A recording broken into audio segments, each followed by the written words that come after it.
Sactown Sports Headlines.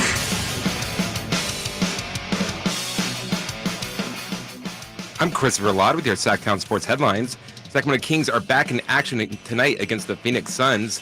Newest Sun, Kevin Durant, participated in his first practice with the team yesterday, but he will be out until the All-Star break. You can listen to tonight's game, starting with game night at 4:30 and tip-off scheduled for 6, right here on Sactown Sports. Derek Carr is expected to be released today from the Las Vegas Raiders. Carr needs to be released before 1 o'clock or he is guaranteed $40 million from the team. Carr recently denied a trade from the Raiders to the Saints, and once released, he is allowed to sign with whichever team he would like. And now it's 11 o'clock, so it's time for Deuce and Mo. live from Sacramento It's Deuce and Mo. on Sactown Sports. We are live! Happy Tuesday, Deuce, Mason, Morgan, Reagan. On this Tuesday, I'm in Sacramento today. Morgan Reagan is in San Francisco as she will be on the Kings broadcast tonight for Kings and Suns. Morgan Reagan, happy Tuesday. Happy Tuesday, Deuce. Happy Tuesday. How are you? Just great. I'm good. How are you? I am good. It didn't sound real when you said that, just so you know. It's real. It is so real, and I am so good. And today's Tuesday? Yeah, today's Tuesday. So that Sounds like you're trying to convince yourself. She is really trying to convince. Morgan, it's Valentine's Day. Aren't you happy on Valentine's Day? What does that mean? What does that mean? I see so many people doing posts, and I'm just like, Yeah. I'm sorry. Can we just Morgan, we are okay. different on Valentine's Okay. Day, and that's Okay. okay. Like, a lot of people like celebrating. I have more of a problem with like the cliche stuff when it comes to Valentine's Day. But like, there's so much pressure, so much societal pressure with it, right? People are trying to find someone with Riz, right? Someone, and then they're trying to figure out, like, are they in a relationship, a situationship? Wait, Like- with Riz? You don't know what Riz means. I knew this was a cool kid word. What is this? Look, can I finish my sentence? I'm just sure. talking about like figuring out, can I find someone with Riz? Can I figure out if this is a relationship or a situationship? Or am I experiencing some breadcrumbing? And then you've got the people who go on social media with like a soft launch to their relationship where it's just a little picture of maybe the person they're interested in. It's bizarre. Okay. What? Breadcrumbing and Riz. What the hell? Go. Well, see, and this is I feel bad for you, Morgan, Yeah. because you Yeah, why? sound, I was gonna say you sound old, but you guess you're just old. Like I'm closer to a Gen Zer than So you. again, in society, let's stop like being ageist and stop pretending in your 30s is old, in your 40s is old, in your 50s is old. That's It's none of so it's old. chuggy. Yeah, Oh, for God. sure. Oh, That's God. true. Oh God. Okay, so Morgan, Riz, it's so weird when as the Gen Zer on the show has to explain to, are you a baby boomer, a millennial? I don't even know what category you are. But Riz is charisma. It's not that hard to follow, right? You're Morgan? reading it off your laptop right now. Am I? Wait. I still don't understand why you're coming up with Riz to explain Valentine's Day. Like none of it's You're searching someone for charisma, you know?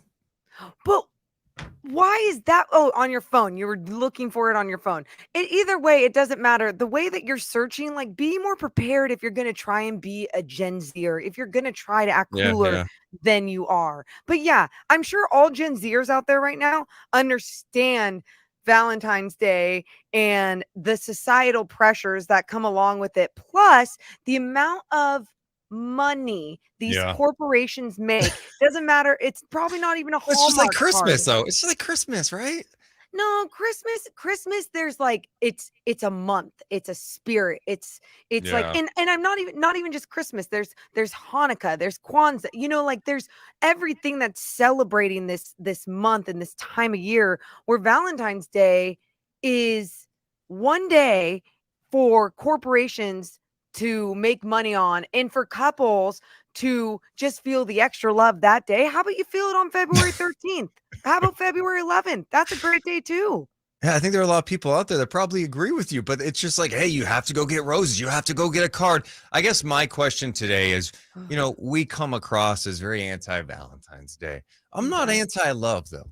And because today is about love, Morgan Reagan, I think we do need to talk about our first love in sports. Like when you were a kid, who was the first love you had in sports? That's something I want to talk about today on the show. And I want to hear from people Okay. in the YouTube chat, youtube.com/Sactown Sports 1140. Like Anthony, who says this show is horrible.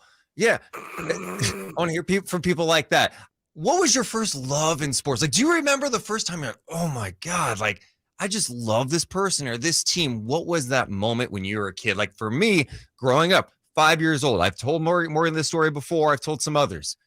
But when I was 5 years old, my first memory of basketball was seeing Shaq with the Orlando Magic dunk a basketball.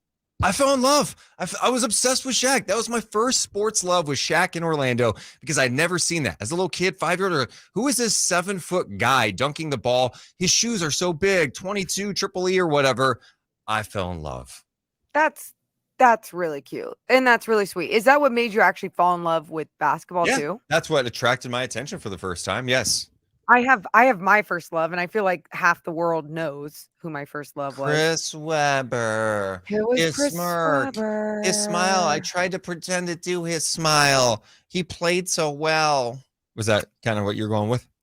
Well, that was part of it, but Yeah. I think on Wish you would have jumped in on that Shaq part now, don't you, Mel? yeah, no, really though. Why didn't I crap all over Deuce while he was talking about his first I'm sports love? sorry. I'm sorry. I'm Yeah, kidding. thanks. C-Web, obviously, yes, like made me love the game. But then when I realized I wasn't going to be playing in the NBA, I started really trying to look up to other women basketball players. And Tisha Penichero was that for me, because you think about that time with her in Sacramento and the excitement that she brought, but just being this, little point guard in this league and being as flashy and fun as she was, I was like, oh, I love her. Yeah. And we're getting some good ones too. Oh, what else? Who? For Thomas, it was MJ versus Kobe kind of made him fall in love with the game. That was his sports love.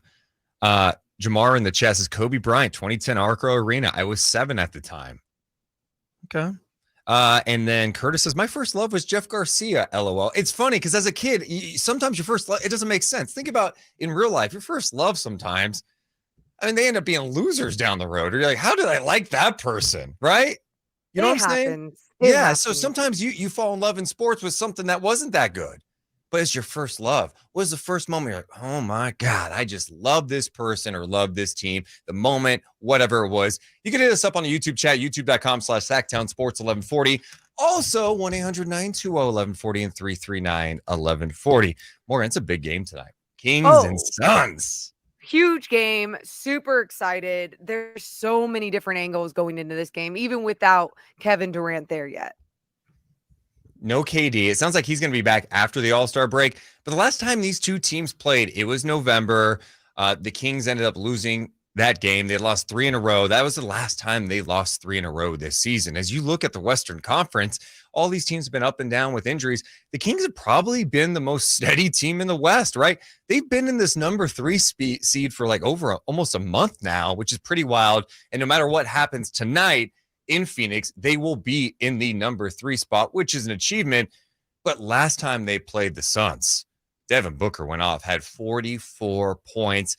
I am very curious what you think about this Suns team long term, because trade deadline day, that the night before the trade deadline, KD gets traded there, and all of a sudden the Vegas odds have dramatically shifted. The Vegas odds have the Phoenix Suns as the favorites to win it all. Favorites to come out of the Western Conference and second best odds to win it all this year. Wow. And they haven't played a game together. And I think that's what's sometimes people get ahead of themselves. I mean, Vegas, that's their MO. That's what they're supposed to do anyway. But at the same time, I think some people get ahead of themselves because you look at Devin Booker too and you go, he's a good teammate. He can play with star players, Team USA. You look at that situation, whatever. But you do think about, okay, giving up the ball more, not having the ball as much on the offensive end. What he's a smart player, but it's not like he's going to all of a sudden be this dominant cutter, slashing through the paint and moving without the basketball. Like he still is going to be a creator. So how are they going to make this work? I don't know, but I'm sure they will. I also think we do have to remember, and it's hard because of how the Suns season ended last year. They won 60 plus games. They went to the finals the year before that. This has been a good team. They've had some dysfunction. Obviously, last year, the way it ended in game 7 when Dallas went in there and absolutely destroyed them, and they didn't even make it to the conference finals. You had the real messy situation with DeAndre Ayton. Now they make this giant trade, one of the biggest trades we have really seen in the NBA in a long time with Durant going there. I mean, I think they're realistic with where they are. Chris Paul is not the same guy. He's just not. And it's okay that he's not because he is old. But at the same time, if you're trying to win a championship and he's on the roster, what are you going to do to take some pressure off of him? And then in turn, take pressure off Devin Booker. And that's bringing Kevin Durant. But I think there's obviously risk that comes with that. KD, 34 years old, in injury history. Hell, he's coming off an MCL sprain after the All-Star break. And Chris Paul has not been good this year. He really has not been the same guy. Is it not wild to think about trade deadline and think about how we were hearing the rumblings of Chris Paul being a possible package to Brooklyn? Or wait, what? It was for Kyrie. It was for Kyrie though, and it would be to Brooklyn for Kyrie. Like they were looking for different homes for Kyrie Irving, and that was one of the rumors and or the chatter that was going around. And think about it, then he would have been in Brooklyn, and then would he just be like a buyout item at that point? What would have happened? Either way, he's in Phoenix with one of the guys from Brooklyn and Kevin Durant. It's just interesting how everything looks post trade deadline with this Phoenix Suns team and how everyone is thinking these guys are going to play together. Yeah. I mean, I think on paper, you like it. You like the addition of Terrence Ross, right? They try to improve their depth by adding Darius Baisley, TJ Warren. Okay. I think that's the thing that I can't understand with the West. Everyone wants these bold statements like, who is the favorite in the Western Conference? Who's healthy, right? Like Denver with Murray and Porter. Okay, are they going to stay healthy? Because they're the number 1 seed right now. They look great, but do they have the depth? Can they stay healthy? Phoenix, health. Clippers, health. Golden State, health. And that's all we talk about. And then you get past those teams and it's like, oh, well, Dallas, they seem kind of flawed. Kyrie and Luka are pretty good. They're 0-2 together now after losing last night. Sacramento, they're not really ready, right? There's question marks galore. So it changes by the week. It really changes by the week who you feel is legit. Like Memphis, I think they're one of the teams involved, but are they? It's fascinating to me in the Western Conference. Ja Morant thinks that they are the team in the West and no one scares him. So, well, I imagine that has to have changed. Do you still think Memphis feels the same way? Do you think they're learning about this whole process now that they've gone into a little mini funk? Teams are beating them. Well, now all these trades in the West. I think there was a quote that came out just the other day that Jaws said, he's still just as confident. But I don't know if that's just words, Well, we're going to talk more about the NBA post-trade deadline. Get you ready for Kings Suns. Kings, they win tonight. Can you imagine they win tonight, headed into the All-Star break with back-to-back wins for the Mavs and the Suns? It would be significant. We'll talk about it all day long. Back in 60 seconds on Sactown Sports.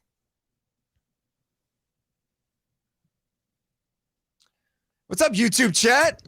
Let's give some love, Morgan, to the people watching us live. Scooter, BV. We got Michael and Joe in the chat. Katie, what's up, Burke? People dropping some nuggets in here with their first sports love.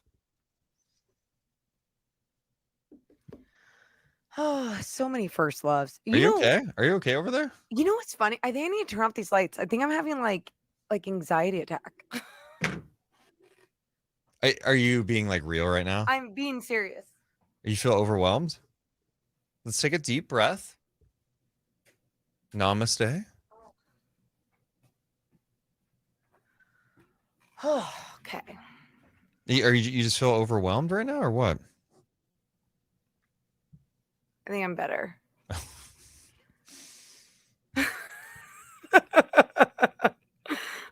Hey, I'm not trying to add to this anxiety attack. Yeah, what's up? We're only 14 minutes in. We're coming back. If you're in the chat, hit the thumbs up button. Let's get to 100 thumbs up. All right, stand by.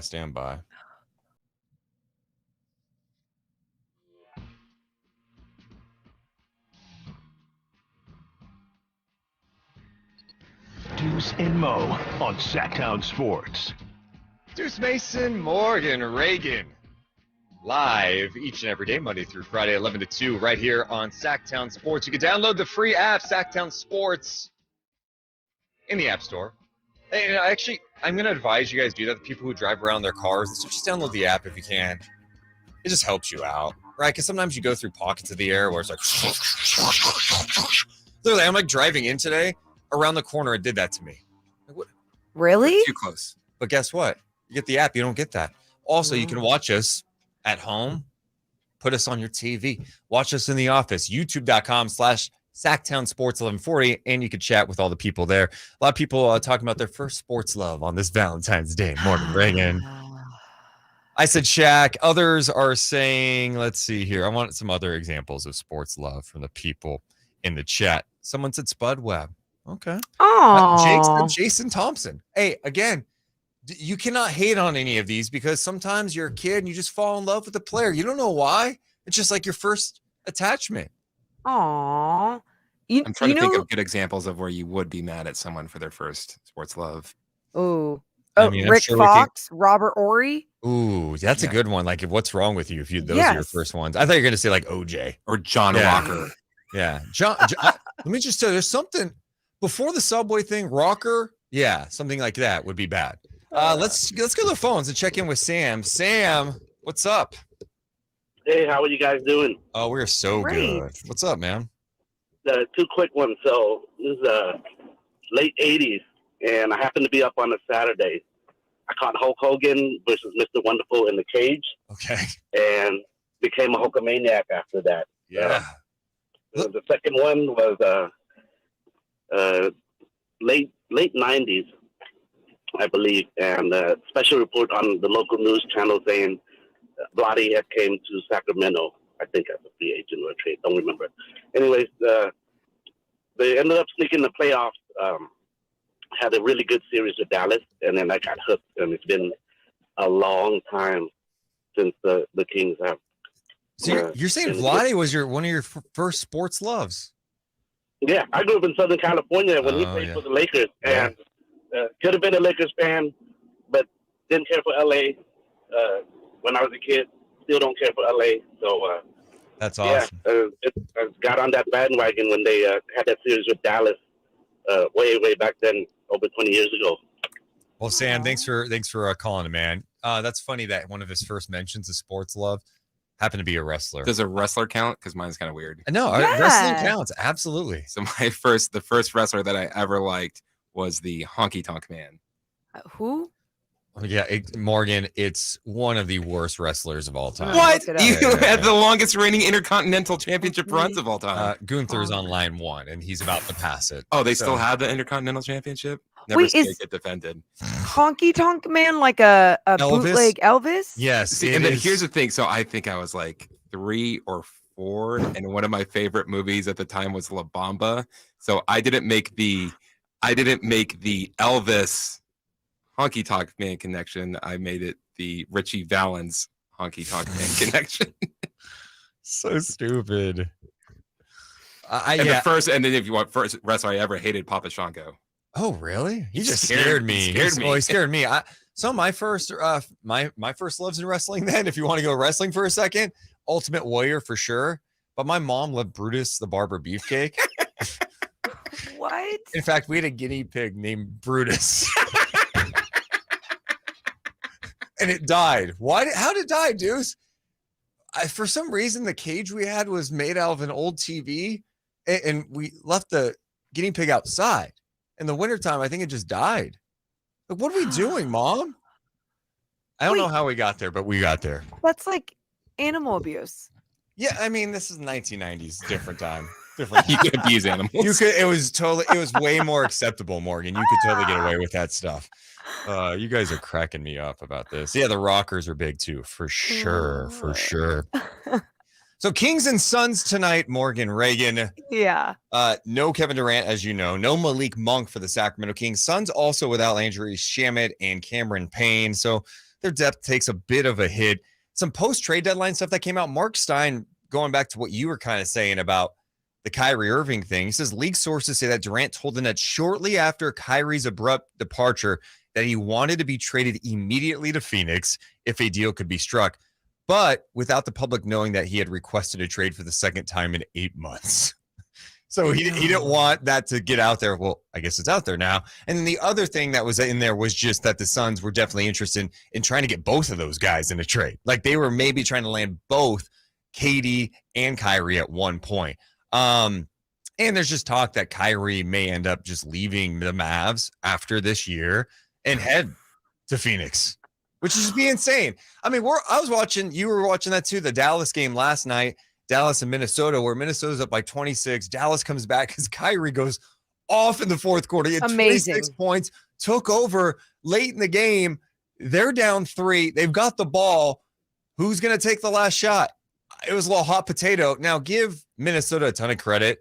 McDaniels and Ant played incredible defense, but the Mavs did not even get a shot off. And I thought Kyrie had a chance. He had a pump fake on the 3, had a split second, I felt like, to get a shot off, and he did not, and it was a turnover late. So here was the issue with that entire last possession. Sidelined out of bounds, trying to get it in. It's like the inbounder wasn't even trying to get it to Kyrie, who went into the backcourt. They were like, no, we got to get this to Luka. That's the play. Like, get this to Luka. No, get the damn ball in. Just get the stupid ball in the court, right? So then what do? They try throwing it almost backcourt to Luka, almost turning the ball over. Slow ass fat Luka comes over the half court line. Okay. Man, easy there, Morgan. Easy there. Okay, Morgan. You try to defend people all the time. If someone else said that, that was rude. Just apologize. That was rude. Say sorry. I needed to release that. That was kind of fun. Are you okay today? Yeah, no, I'm good. So yes, Deuce, I am good. Luka coming over the half court line though with the ball. Him and Kyrie just miscommunication. Who wants it? Yeah. That situation isn't going to happen again. Like one or the other is going to feel confident enough to just be the guy and take control and shoot the ball. But you're exactly right, Deuce. Kyrie had Ant up on the punk fake, but was looking to still pass the ball and not looking to just take one of his wild 3-point shots that would have had a better chance of them winning the game than what he did. I loved what Ant said after the game because, they're up 3 and Anthony Edwards was like talking about how they could have just fouled to prevent a 3 in the tie, right? No, he's like, I want that challenge of playing defense. Here's what he said after the game. Coach asked, did we want to foul? I said, man, let's get a stop. Like, this is what me and Jaden out here for. We out here to get a stop. So put us on the best 2 players and see what we do. I love that mentality. Anthony Edwards is a dog. I know we're not doing dog of the day right now. Anthony Edwards is a dog and a half. He was hitting some big shots last night, Morgan Reagan. Yeah, he was. Dude, he is so fun to watch. And I'm sure without D'Lo being there too, I don't want to act like it's like not like D'Lo was a burden or anything, but just, another guy that needs the ball in his hands to create, to get some things done. It's just better for Ant how it is right now. Well, coming up next, we got to talk some more hoops. Mike Brown was on with Kels and Rami yesterday, had some interesting things to say about Keegan Murray and the Kings defense. We'll go over that coming up on Sactown Sports. YouTube chat. Hey, we are 9 away from 100 thumbs up. Let's get there. We have 250 people watching. Let's go. Let's go. This thing. Oh, yes. Yeah, Deuce, I am fine. I seriously was just like, I think the lights were getting me and I was having a little like, what's this emotion? And I got over it. I mean, look at me. I'm red. I don't know why. Maybe I'm not feeling good. I'm fine. What? You know. What? Nothing. Why are you laughing? No, nothing. It's just Be life, transparent. You know? What? No, I don't. We're all feeling it. It's fine. We got these busy schedules. You got called about last night about being in San Francisco to host the game. You can't leave right after the show. If you do the show here from 11 to 2, you have no time to get ready to drive to San Francisco. Correct. To be there for a 5:30 pregame, but like you have to be there way earlier to prepare and get ready, meet with producers. So you had to leave Sacramento this morning at 7. You got there at like 9:30 or whatever it was, and then it's like you're doing it's just a lot, and I feel like it's impacting you. And not that's impacting. I just feel like you're wearing it, and that's normal. So you want to be transparent. That's transparency for you in the YouTube chat. Well, there's nothing wrong with feeling that way. I'm not criticizing you or anything. I'm just saying, like, it's a lot right now. It is, and we've talked about this on air and off. Good to get that out on Transparent Tuesday. Transparent Tuesday. I don't want to be mediocre. I want to be really great at everything I do. Yes. So and we have been mediocre. Is that what you're saying? I'm fine with being mediocre. I wasn't saying that at all. I'm okay with being mediocre. Oh my God. How about this? We reach over 100 thumbs up. Appreciate you guys. Appreciate it so much. Thanks, guys. Appreciate it. It's making me feel better mentally. All your thumbs up. Yeah, Morgan is. Hey guys, get those thumbs up. We really need Morgan to. If we don't get to 200, it's not gonna be pretty. Oh my God. Clint said, "I think that's why Morgan body shamed Luca." Yeah. And Morgan, you definitely. I mean, the hair is upright. Yeah. You look like a mess for sure. But we'll get through this together. Yeah, for sure. No. I feel better already just like having that moment. So that's why you're my teammate. Chris is my teammate. You guys are awesome. So thank you. I feel much better already. Seriously. Okay. Katie just wrote. What? You know how Deuce's parents introduce him? They go, "This is Deuce, my son." Like Mason, my son. My son. The funny part is you saying I have parents. Like that's the funny part because there's no parent. Yeah, that's the joke. Is that the joke? It has to be the joke. It's so messed up. BCH Custom Cabinetry says, I'm feeling good about the game tonight. Ooh, that's good. I'm a little worried about Booker, but I'm a lot worried about Booker. I put Fox on Booker tonight. I want Fox to have that challenge. A little Kentucky on Kentucky. Throw TD on him a little bit. I want some Keegan on him. You can't put Barnes on him. Barnes doesn't have that type. Devin Booker's ability to attack the basket and finish and blow by guys, that's a problem. I mean, that's why last game they had HB and then KZ on him at one point. I think you're better off throwing guys like smaller guys like Fox and Mitchell who can kind of keep up with him and be pests. Yeah. But here's my other thing too, is that whoever's going to be that pest needs to make sure that they are just like showing so much resistance, because you can't allow Sabonis's fouls to come from guards allowing their guards to get a straight line drive, right? You got to let it come from him battling it out with the big guys down low. Sabonis got to stay out of foul trouble too. That's what I'm saying. I mean, he's fouled out back-to-back games. He leads the league in foul. What am I going to say? Yeah. Fouling out. He leads the league in personal fouls and offensive fouls.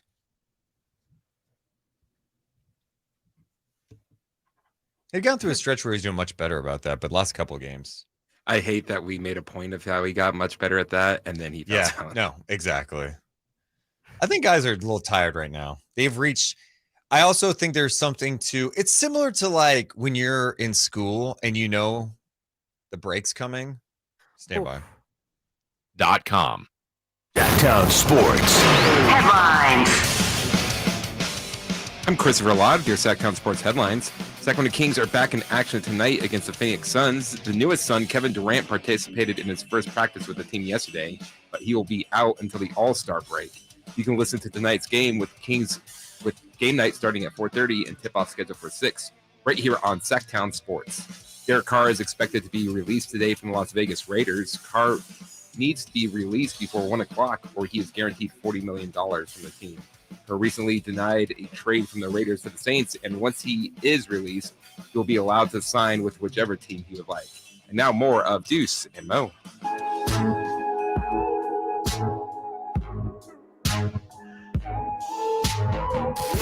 It's Deuce and Mo. Deuce and Mo. Sactown Sports. Oh yeah, Deuce Mason, Morgan Reagan, Sactown Sports, baby. How you doing, Mo? Any better? Hey, I'm doing way better. I wish you weren't a liar. Yeah.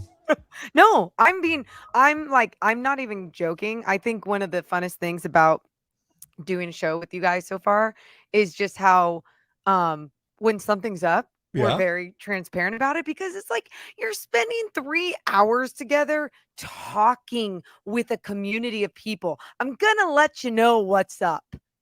I appreciate it. I like being transparent. Yeah. I mean, we could just be like every other like sports show in America. Thank you. Hey, coming up in 10 minutes, let's stick to the rundown. We got 3 reasons why the Kings could have a chance, but you won't believe one of them. Stay locked in to Sactown Sports. I'm out on that. It's 2023. No one talks like that. Who talks like that? When you're in a conversation with someone, do you tease someone? Do you tease them? That was my biggest fear coming back into Oh. like the radio format, was like, oh God, is someone going to force me to tease and to get to eat every single thing on a list? Like, I am not about that life. It's 2023. We are changing things. Morgan, we do need to Yes. get to this. So I was listening to Kettles and Rami yesterday afternoon on Sactown Sports, and they had Mike Brown on the show. I was really eager to hear that conversation and talk to him a bunch of stuff. You can read it or listen to it on SactownSports.com or on the YouTube page. Let's get to what Mike Brown had to say about Keegan, how he wants him to be a little more selfish. A lot of it. That probably right there is 70 to 75% of it, because he is skilled. I'm telling you, he is a skilled young man. And right now, he just gives our opponent a little too much respect at times. And he also gives his teammates a little too much respect at times. You know, sometimes he's got to be selfish and he's got to say, you know what? No, I'm taking over, or no, I'm going to go do this. But when he does it, he can't shy away from contact. He can't shy away from anything. He's got to go up, through, and over somebody with some sort of force to let not only that opponent know that I'm here, but also to let his teammates know that's the reason why I decided to take this shot, because I'm going through my man to finish this play. You know, but you can see it when he brings the ball in transition. Sometimes he's a little gun shy when he could bring that thing and initiate our offense just like the next person on our team. And I think that the experiences this year, playing with Foxy, playing with Domas, playing with HB, will get him more comfortable sooner than later as time goes on. We talk about being transparent. Mike Brown, very transparent there. Morgan talking about Keegan Murray and just like, yeah, the guy needs to be more aggressive, taking it to guys, but also like be a little more selfish. Get yours out there because you have the ability. And I mean, I agree with that. I think that's part of the reason he came out last game. And we talked about it. There's sometimes a little hesitant to launch a shot. I think sometimes he's worried. He wants to get the ball moving, but you got to look for yours. Dude, and that's one of my favorite things about Mike Brown too. He's not afraid of being like, oh, he's a rookie, he's fragile, we got to make sure that he feels good here in Sacramento. No, you feel good on a basketball team when you are being respected, you are getting feedback, and you're winning. That is when you feel good. And Keegan Murray is getting all of those things. And I love the way that it is going to help him develop in his career, because seems like such a good guy, right? Such a sweet human being. But we just need a dog out there on the court. And he has that within him. You like that? Dog. That's what you want? You want a little Keegan dog? Yeah, not like a chihuahua, like a dog. But we also have to just admit, like, this is like a good problem, like a guy who's knocking down threes as effectively as he has been this year, probably going to break the NBA rookie record for most threes in a season, who wants to like do the right thing out there. Like, I'd much rather be able to push this guy to do more than be like, hey, you got to pull this back. You're doing too much. Yeah, that is exactly, and especially for someone that is so unselfish like Keegan Murray, you hate when you have to push it out of a guy. Like, no, you have a great sense of shot selection on the offensive end. You understand the personnel that is in front of you when you're going to the rack. Like, believe in yourself.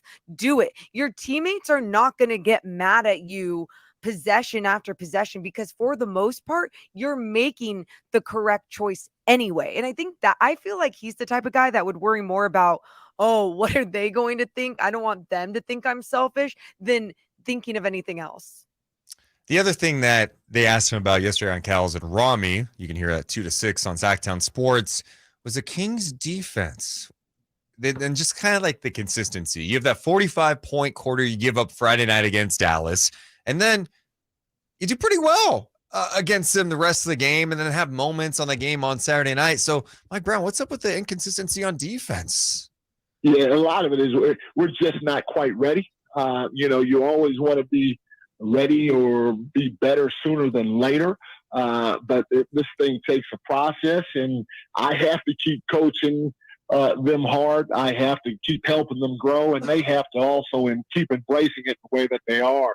But you have to be able to do this over an extended amount of time, or you have to have a few guys on your team that are high-level defenders and that have done it over time. And not only high-level defenders have done it over time, but high-level defenders that have done it over time at a playoff level. Right. And so all of those things, it usually doesn't add up statistically, or you can't see it statistically all the time. It's just a feel, a vibe, and understanding, and the ability to go out there and do it consistently. If there's one thing that I would say we have to figure out how to do, is to do it consistently. And like I said just a minute ago, it takes some time and some experience to be able to put those things together. And then going against teams, or being an environment like we were the last couple of nights against the Mavericks. Yeah, that environment against the Mavericks, a playoff-like atmosphere, that intensity, right? Same team, back-to-back games. How are you going to handle that? And I think what Mike's just saying there is like, yeah, we can get so far with this team, but part of it is like these guys just need the reps too, and we probably need some better defensive personnel long-term. But with this group in particular, it is about getting better. I think you could say that De'Aaron Fox's defense has gotten better from October until now, from November until now. And that to me is significant, right? So tonight, when they take on this Suns team, that's a veteran group that has made, deep playoff runs, been to the NBA finals. Chris Paul's played a lot of playoff games. How are you going to handle tonight? That's going to be an interesting question. Yeah. And I think for this squad, one of my favorite things about watching them night in and night out, Deuce, not once have we had to question their effort. I think if anything, there have been like maybe 3 games where it was close, and you're talking about a few guys and their effort and just being tired and not being able to push through it. But it is so much more fun watching a basketball team that you don't have to question that. But it's also that much more fun for all these players to play with teammates that they know are going to bring it night in and night out, whether they have it or not. Well, it's a Valentine's Day, so of course, something we brought up at the start of the show.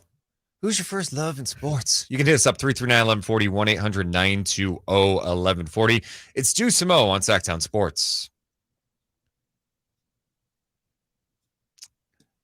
YouTube chat. What up? Liv says Mike Brown is my Valentine. I love that, Liv. I'm very jealous. Yeah, I was gonna say that's impossible because he's mine. So no, he's not your Valentine. The beam is my Valentine. Oh, that's all. Oh, just brightens your heart, huh? Yeah. Trevor says Fox stole that game Saturday. Jamar says, I'd like to point out Matisse Thybulle went off 16.6 rebounds, 3 steals last night against the Lakers. Looks like he's excelling. Yeah, he had a really good first game. And it's great. I mean, he played 26 minutes last night. That was the most minutes he's played since November. And he had 21 threes in 49 games with the Sixers. He hit 4 of 6 last night, 1 shy from his career high. That's going back to his rookie season. I mean, he's getting wide open looks. No one's going to guard him. I like Matisse Thybulle. I think he's a solid player. Is he going to be a guy that gets you 16 points every night? No. And if he is, and the Blazers just pulled off one of the greatest heists in NBA history, and Doc Rivers should be fired tomorrow. Ooh. Right? Like, if that's how productive he's going to be, like, you could have used that on a championship team. Dude, something that I said when I was watching that game, I was like, yep, situational too. Like, you never know what someone else is going to be. And not to say like Matisse Thybulle is going to be doing that every single game. But another example is you look at Josh Hart, and now that he's in New York for Cam Reddish in Portland, he was jacking up some threes. And that's something that he had not been shooting threes at all. That's it. And they wanted him to shoot threes in Portland. And so it's like, you know, you just have guys that sometimes find what works for them on a different roster. And he's perfect for Thibodeau's team. You know, like he's just they're the perfect match, the perfect pair. It's going to work out there for him. Cam Reddish, poor guy, was not getting the love that he deserved in New York. And I'm hoping that he finds a way to excel in Portland. Yeah, I have some. We can talk about Thybulle coming back. Okay. Because I think some Kings fans have been talking about that too. Because I posted something out last night. Just so sometimes a lot of times when I get an off night where the Kings don't play, like we're watching hoops, watching NBA League Pass. So I'm bouncing around League Pass and watching that Portland game. I'm like, God, what? It's Thybulle. Are you kidding?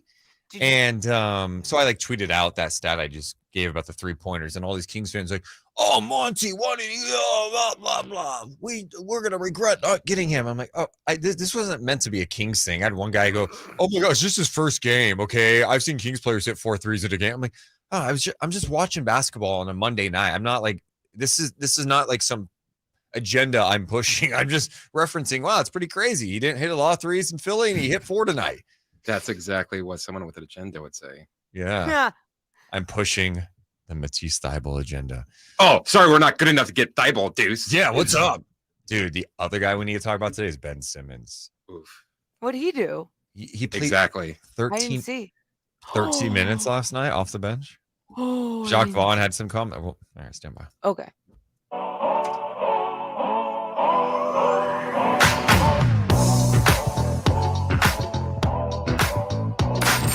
Live and local. It's Deuce and Mo. Watch the show now on youtube.com/Sactown Sports 1140 or listen for free on the Sactown Sports app. So many ways to get us. There's no excuse. You can also download the show later. Spotify, Apple Podcast, Sactown Sports app. We're everywhere. It's Deuce Mason, Morgan Reagan. Morgan in San Francisco today, as she's going to be on the broadcast pre and post game tonight with Kenny Thomas with K9. Yeah. And just so you guys, he is K9. He is K9. Do not call Kevin Herter K9 because Kenny Thomas is K9. Kenny does not like that. He goes, I'm K9. Nice day. Okay. Also, like, I get that. Like, we don't have to, because Kevin starts with the K and number 9, he's K9. It's like we already did that. Like, if there was a Josh Williams in Sacramento, would we call him J Will? No, you would not call him J Will. I mean, maybe. No, we would. I would protest that. You're not calling them that. J-Dub. What about J-Dub? No, imagine honestly if they started calling Kevin Herter white chocolate. We'd be like, no, like what? No, that's not his name. We're good. Morgan Reagan, last night in the NBA was interesting. I put something out on social media that Kings fans started to be like, so we should have done this. What? Another one was mad at me because I thought I was pushing some sort of Matisse Thybulle agenda, but Matisse Thybulle, who many thought the Kings were interested in at the trade deadline, he lands with the Portland Trail Blazers. He started last night, played 26 minutes, in his Blazers debut, and looked pretty good. 16 points, 6 rebounds, couple blocks, 3 steals. He knocked down 4 of 6 from 3. Everyone's like, oh, he can't shoot. He knocked down 4 of 6 from 3. For perspective, in 49 games with the Sixers this year, he knocked down 21. Another perspective, his career high for threes in a game is 5. He is 4 of 6 last night. So obviously a good start for him. You don't want to go crazy over it. But, I was listening to his post-game interview, and I just thought it was interesting, his conversation, because a lot of the stuff he was talking about, like, oh, it's just the team environment. It's there when the ball's moving the way it does, blah, blah, blah. And I'm like, you know what? There is something to that. I don't think that Matisse Thybulle is going to be some lethal three-point shooter now. The reality is he's going to be left wide ass open because he has to prove he can knock down the 3. But we know he can defend. And if he can hit the 3 at a decent rate, that's a huge win for Portland. But going back to what he was saying, I think at times it is really hard playing with Harden and Embiid because there is a lot of standing around and you don't know when you're going to touch it. And think about how many times those two are in a pick and roll. I don't know the exact number, but it was the average pick and roll that those two were in per game, per possession was just absolutely incredible. And when that number is that high up there, you think about, okay, well, you're not going to get a lot of usage if you're just another guy on the team, like especially if it's not your MO to shoot the ball. If you're not that pure shooter in that corner, if you're not identified as the guy that slashes really well without the basketball. We were saying this before when we heard the rumblings about Matisse Thybulle. We just so many people kept putting him down, and we're like, you don't need another guy that can't shoot the ball. You don't need another guy that can do this. It's like, it's situational. You guys, we've seen him score before. We've seen him do other things.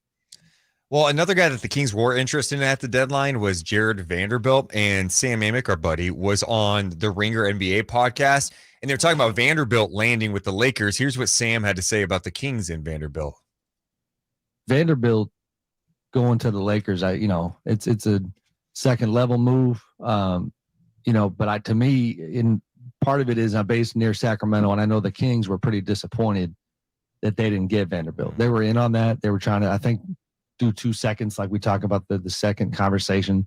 Vanderbilt for them would have been a guy where they've got major defensive problems and could have done some things for them. And I think he's going to help the Lakers. So the Kings were really disappointed they did not get him, Morgan Reagan. Yeah, which I'm glad to hear. So, I mean, it looks like, does that mean that there was actual chatter around it too? Like, activity? Here's my question. Like, what was like, you offered 2 and they said no, that was it? You were just like, I'm done, I'm out. I'm so curious how some of these conversations and negotiations go. I know. And maybe the Lakers go, hey, we're not doing the Westbrook deal unless we get Vanderbilt back. And that was important to them, and it was like, all right, we're trying to get this deal done, so we're going to go with this deal instead. There's so much at play in negotiations. And I love it when people always say, Monty can't close or this GM can't close. Look, you can only do so much, right? You have to not get you have to get deals done, but you have to be smart about it. Like, Monty McNair cannot hold the team hostage and be like, no, you're doing this or I'm not letting you go. Right? Like what He can't. No, he can't do that. So, yeah. I'd be curious what the final offer was. It just 2 second round picks doesn't seem like a lot for Vanderbilt. And that's what it is. And that's why, Deuce, it's not only us saying this in Sacramento being like, oh man, it's these 2 second round or I'm sorry, all these second round picks seem to be so valuable all of a sudden to teams. And I think it was Jeremy Woo who also tweeted out, does anyone have some second round picks I can borrow? I'm just asking for a friend. Just everyone's making jokes around the league about second round picks because it seemed like that was the hot commodity at the trade deadline. But this is my other thing. What is Monty's relationship with some of the other GMs, and what are the other GMs' relationships with one another? Is that sometimes the ultimate thing that comes into play for these other GMs and making a deal?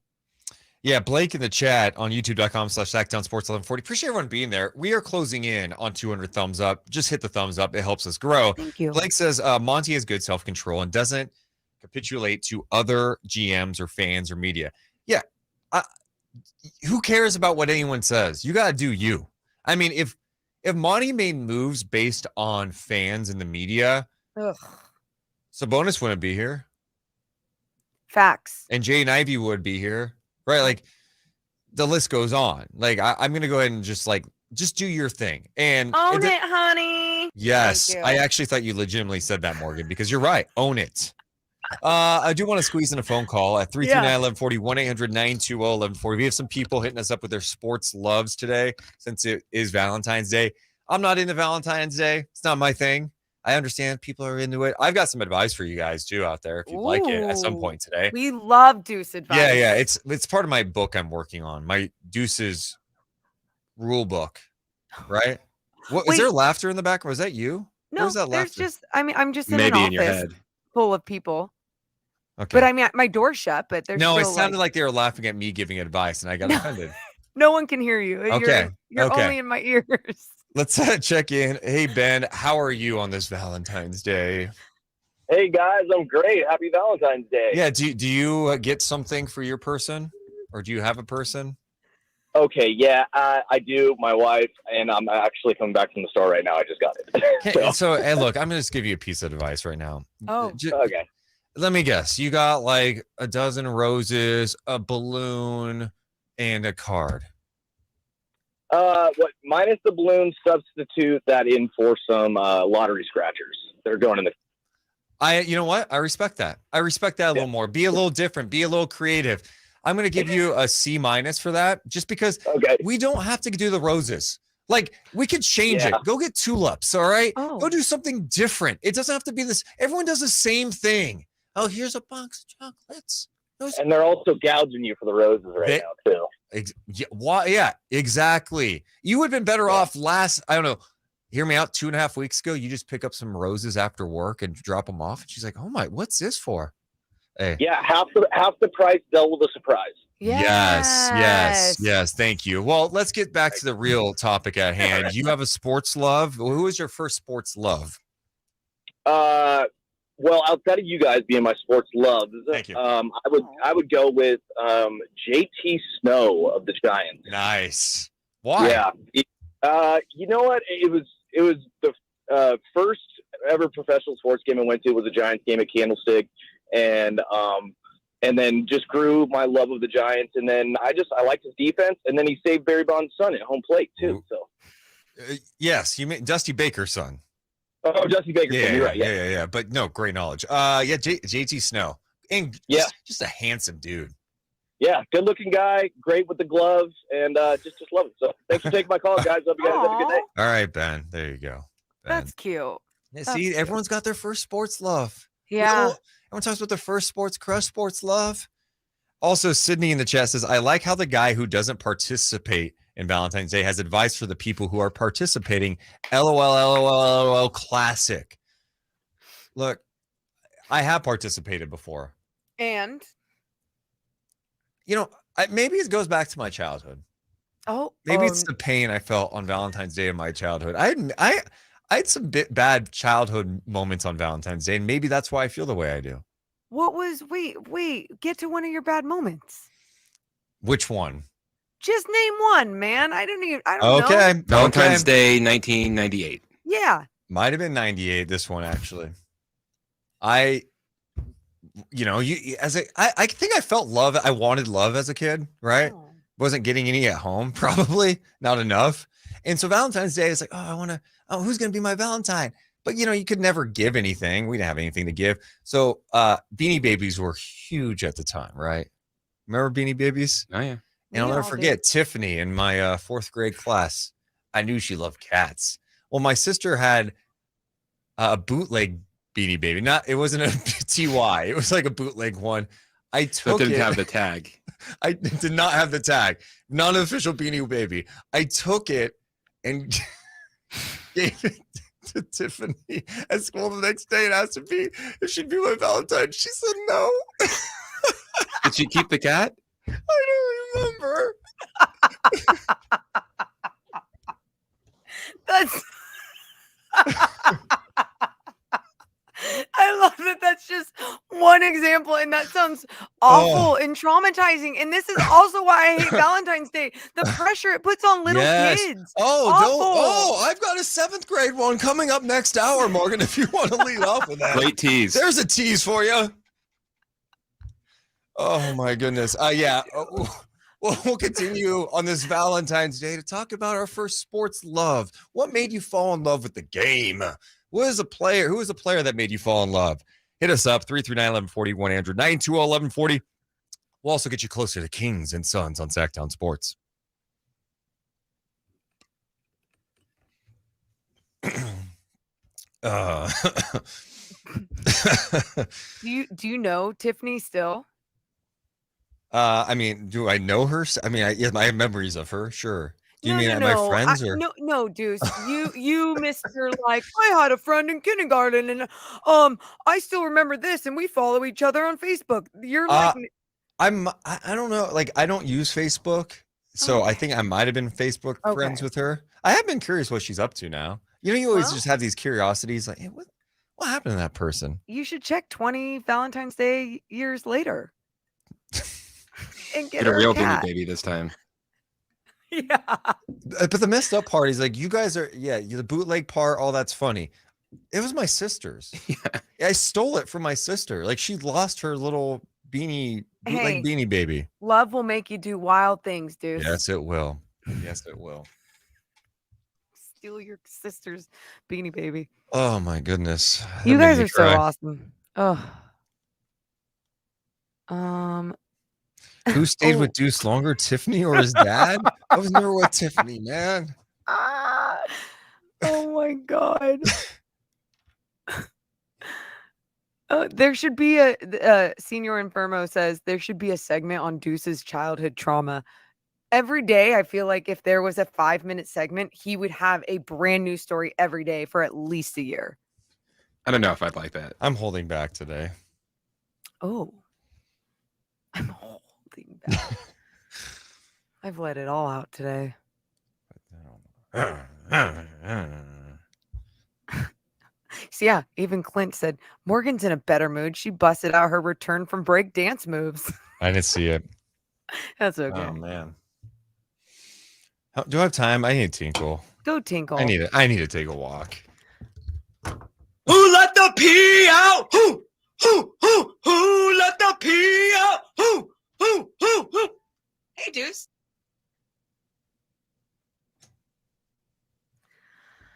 Are you okay, Chris? Yeah, doing great. Good. Your boy Mike says he left because Tiffany got him shook. See, I'm scared that we're all from Sacramento and we say these stories about people, and I'm like terrified of people hearing about it. Oh, who cares? I mean, like, whatever. It's not like nobody knows who Tiffany is. And if she's listening, it's not like anyone is like, oh my God, that's the Tiffany. You know what I mean? Oh, we'll see. We'll see. Mm-mm-mm.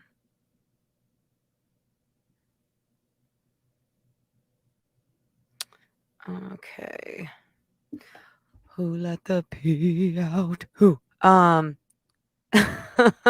Tony says, thanks for making me spit out my coffee with that classic. We got you.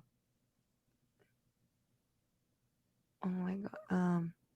Blake says another Tinkle Time classic. I love that in 1 month of pee breaks, we have classic Tinkle Time songs. I think currently we recorded, we have 4.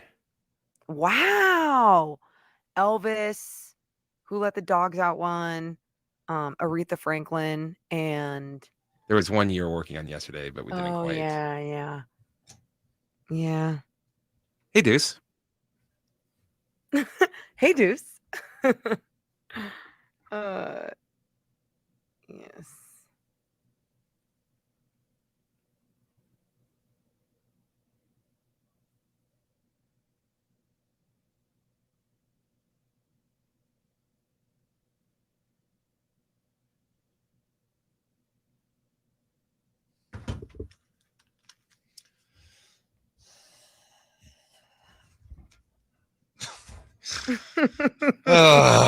Happy Valentine's Day, Deuce.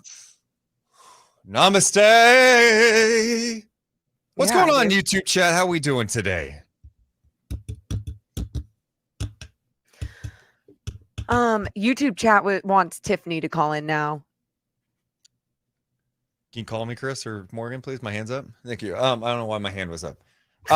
Your hand goes up. I've noticed this, now that we're doing this show, that there's 2 TVs on. I don't watch as much TV in my life, but the Max Kellerman's doing his show.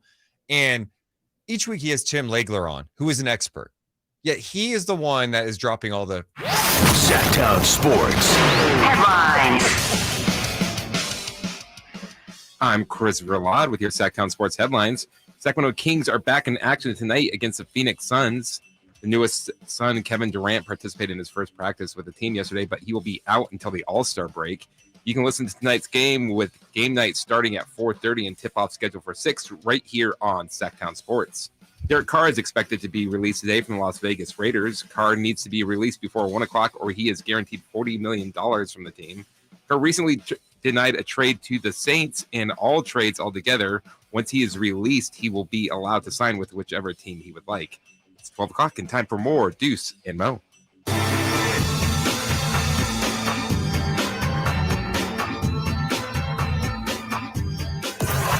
It's Deuce and Mo. on Sactown Sports. I love that we're like Derek Carr watch. Will he be released in the next hour? Or do you just pick up his option and try to trade him, even though he's got no trade clause? What a mess for the Las Vegas Raiders. Hey, it's Deuce Mason. It's Morgan Reagan. It is a Tuesday. We got Kings and Suns tonight. I can't wait. I can't wait for that.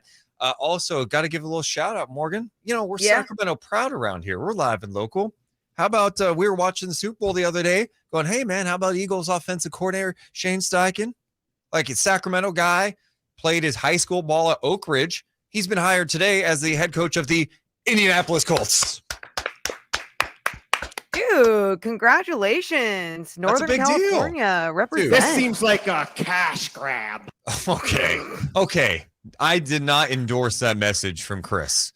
Cash grab. I am happy for, that's really cool. The Sacramento guy, Oak Ridge High School. Now he's an NFL head coach. Not an easy job to take over. Jim Irsay, the owner, the quarterback situation has not been good there. It's ever since your guy, Andrew Luck, retired. It's been a little different. In fact, I think we actually have Andrew Luck with thoughts on this new head coach hire.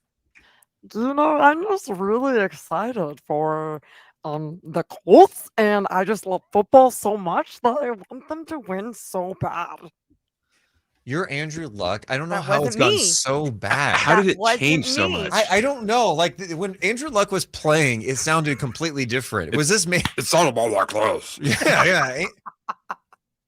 Wait, I don't think I've heard him in a while. You know, we haven't had much Andrew Luck in our life. So it's Dude, he disappeared. He disappeared a little bit. You know who else disappeared? I saw this today. A New York Times did a story on this. John Jaso, who played Major League Baseball, he retired at like 36.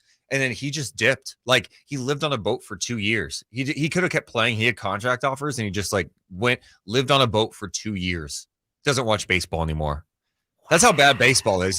He's like, I don't even watch it. I played it. I can't even watch it. I literally just like to be on a boat. like, Could you live I'm on a saying boat? that's what he's saying. Yeah. I would just rather live on a boat in the water. The same thing every day. The waves just moving up and down. Think about That's it. what a life, man. you have him wanting to live on a boat every day for the rest of his life or for the 2 years or whatever. But then you have Aaron Rodgers who wants to live in a hole, you know? What is this 4 day? He needs a 4-day darkness retreat to figure out if he wants to play or not. I need that. No. But why not just a day? Why is it 4 days? In complete darkness. And he gets food delivered via a hole. How is he? Does someone just come around and there's like, I don't know why I'm picturing someone with a rope, just like with a lunch tray, and it's just like a bologna They're sandwich. describing a prison. Yeah, it's a prison. Yeah. Oh, cool. You're in solitary confinement, but guess what? Your privileged ass can leave whenever you want. Yep.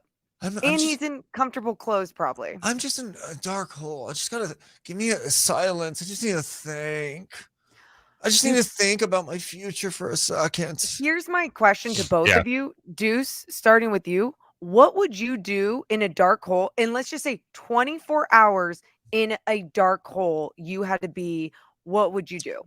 What would happen to you? I don't think I could do it. Okay. And I'm sure someone out there, someone who's deep into that, therapy, I guess you can call it, would be like, no, it's a challenge, but you can do it. I just don't think it's necessary. Like, yeah. Just have challenge yourself by like saying, I'm putting away my phone. I'm having a no screen day for a day. And then spend some time outside. Take a hike. Go touch the grass. Take a hike. Get in nature. I think that's good for your soul. I don't think you have to go to the extreme of, all right, there's so much noise in my life. What do I have to do? Let me go in a hole for 4 days. What? Chris, could you do it? Oh, absolutely not. 24 hours though. No. Really? I get like super claustrophobic. Well, yeah. What happens if it was a huge, like, And the hole, 2,000 square feet. Yes. But it's like pitch black. Yes. I Yes. can handle it. I want to be able to handle that. I would be too scared. I'd be like, monsters are everywhere. I believe in ghosts all of a sudden, and aliens are coming to get me. It is funny. I don't know why it's so much fun to kind of poke fun at Aaron Rodgers for it. I think if some random person was like, I just did this meditation, this darkness retreat, I'd be like, oh, I kind of dig that. But because it's Aaron Rodgers, I'm like, you're just trying anything that's cool. Like, I feel like he goes, let me look up meditation trends TikTok. And then he's like, oh, this guy did a darkness thing. I should do this. I'll do it. I mean, I've heard of like retreats where you don't speak or anything like that. Yeah. But you're not in complete darkness. I mean, I don't have a problem with that. It's just, this sounds like it's prison. You're talking about prison. Brad with a great question on the YouTube chat. What's the difference between that hole and living in Wisconsin?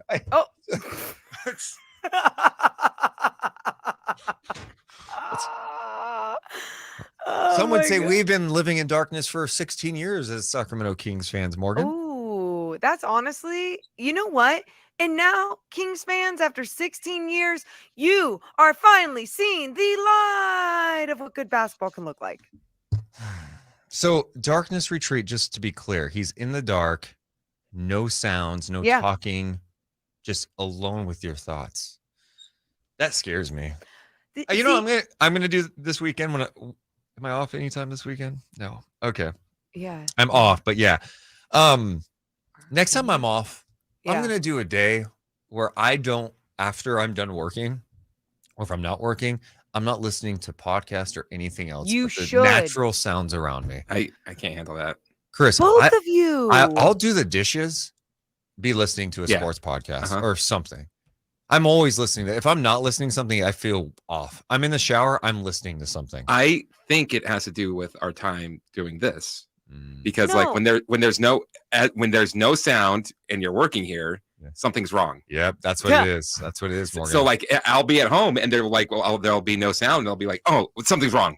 Something's wrong. And it's just You know what's funny? When I sit in silence, like in my car or like I'm about to do my hair or makeup at home, if I sit in silence, I feel like I am a failure and I'm not doing enough because I should be listening what to a society's doing? Well, but listen, because I feel like I should be listening to a podcast to put more and more knowledge into my brain about what's going on about the NBA at all times. And so when I do take that time off, I'm like, I need to be prepping for a show, one of the many shows. It's the fear of missing something. It's the fear of not being like locked in and knowing, hey, what happened? Back in the old days, you're not watching every game. They're just not on. You don't worry about it. Nowadays, it's like, oh my God, I didn't see that when that dunk happened live. Oh no, I got to react to it. I didn't react to it. What's going to happen? Well, even you just saying before, I think we went to break, you said something about Ben Simmons only playing 13 minutes. And I didn't see that. I only was listening to the Josh Hart part. And so then when you said that, I was like, oh my God. The Ben Simmons thing is crazy because there was a significant stretch pre-Sabonis. We were having real conversations about the Kings trading for Ben Simmons. And man, could you imagine if that's the move they made instead? And again, I guess you can't predict things. Maybe it ends up differently if he's here, less pressure. I don't know. But the reality is, this is not the same player anymore, Morgan. Like the Ben Simmons I remember, and I was even seeing some highlights shared on social media. I'm like, this guy used to drive strong to the basket and dunk it on somebody's head. He used to go with authority. He would finish strong. He'd play amazing defense. He'd play aggressive. He wasn't never a great shooter. We know this, but you had no question that he could go dunk on somebody. Now, he had a play last night, pick and roll situation. He passed up a clear layup and dished it off to the teammate to the right. He has zero confidence right now. And I know there's been physical things too that he's had to overcome with the back. Of course, there's some mental hurdles as well. There's something going on with this guy. I just don't know how a 3-time All-Star has this type of drop off. It's so dramatic. It's so dramatic, and it's so sad too, because obviously he is in a world where the expectations are so high, especially when you come into the league with high expectations and then you start to prove what you can be. But this drop off is absolutely insane. And I just thought maybe with this new season, we were going to see Ben Simmons start to be able to, I don't know, be the playmaker that he once was too, right? Like he's a phenomenal passer, phenomenal vision. You know, he has the size and the strength to get the ball there, but it's like whatever's hitting him mentally, it's a wall. It has stopped him from being a basketball player and being free flowing. And dude, no matter what happens with him, Deuce, he'll leave this league with a crap ton of money made. But yes, you're exactly right. I am so glad that it wasn't the Kings that took a chance on him. And you feel for him because you mentioned the money, and it's like, look, he makes a lot of money. Yeah. But I just look at, he doesn't look like he's having fun playing the game of basketball. Exactly. And I know, like, God, when you say something like this, people go, oh, really going to be upset? But it's true. Money doesn't completely buy happiness. You can make a lot of money and be like, I'm not completely happy with what's happening in my life right now. And it's clear to me there's like something off with him. What's challenging for the Nets, and even for him, the expectations that come with making that much money. When you're a player in sports and all the fans know how much money you make, there is pressure on you, right? Yeah. This organization is spending a lot of money. He makes next year nearly $38 million. Dude, the year after that, he makes $40.3 million.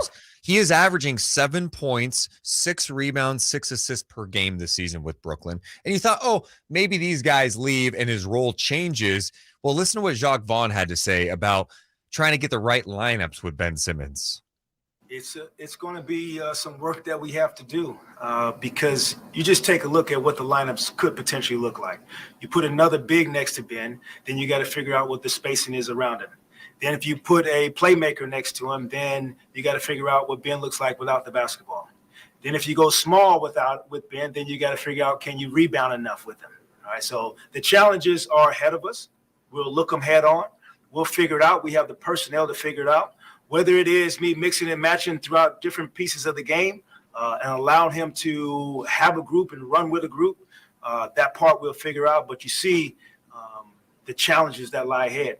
Dude, they're paying this guy this much money. They're just not, they can't play him because he doesn't do anything well enough to keep that playing time. We'll talk more NBA coming up next. Get you ready for Kings and Suns, plus the return of Truth or Trash. It's Deuce and Mo on Sactown Sports, back in 60 seconds on the radio side. Appreciate you guys being here in the YouTube chat, youtube.com/Sactown Sports 1140. Martin says, only people with money say money doesn't buy happiness. Give money to someone in need and see how happy it makes him. Oh, Martin, I'm not denying that, but it's one thing to be given money, just give someone money. He's given money to perform at a certain level, and he's failing to meet expectations, which when that happens, there could be a tremendous amount of anxiety. It's clear that there's something going on with him because his drop-off has been unbelievable. This is, and I don't know, does Does he not feel 100% with his body? Is it the mind? I don't know. I mean, obviously money, yeah, you hand people money, they're going to be happy, but Martin, that's different. Like, I totally agree with you on the sense of it's so true Yeah. when we say money doesn't buy happiness. Now, when we use it depends on the context, right? Because I've seen so many times in my life in people that I know where money has absolutely helped them with their happiness because it's helped their lives become easier, them able to get the resources that they need, whether it's for childcare, whether it's for food, like absolutely it can buy happiness as well. But there's certain situations where it's like, would you rather be happy and make this much money and be able to have a roof over your head, or be happy or Stand not by. be happy and make this much?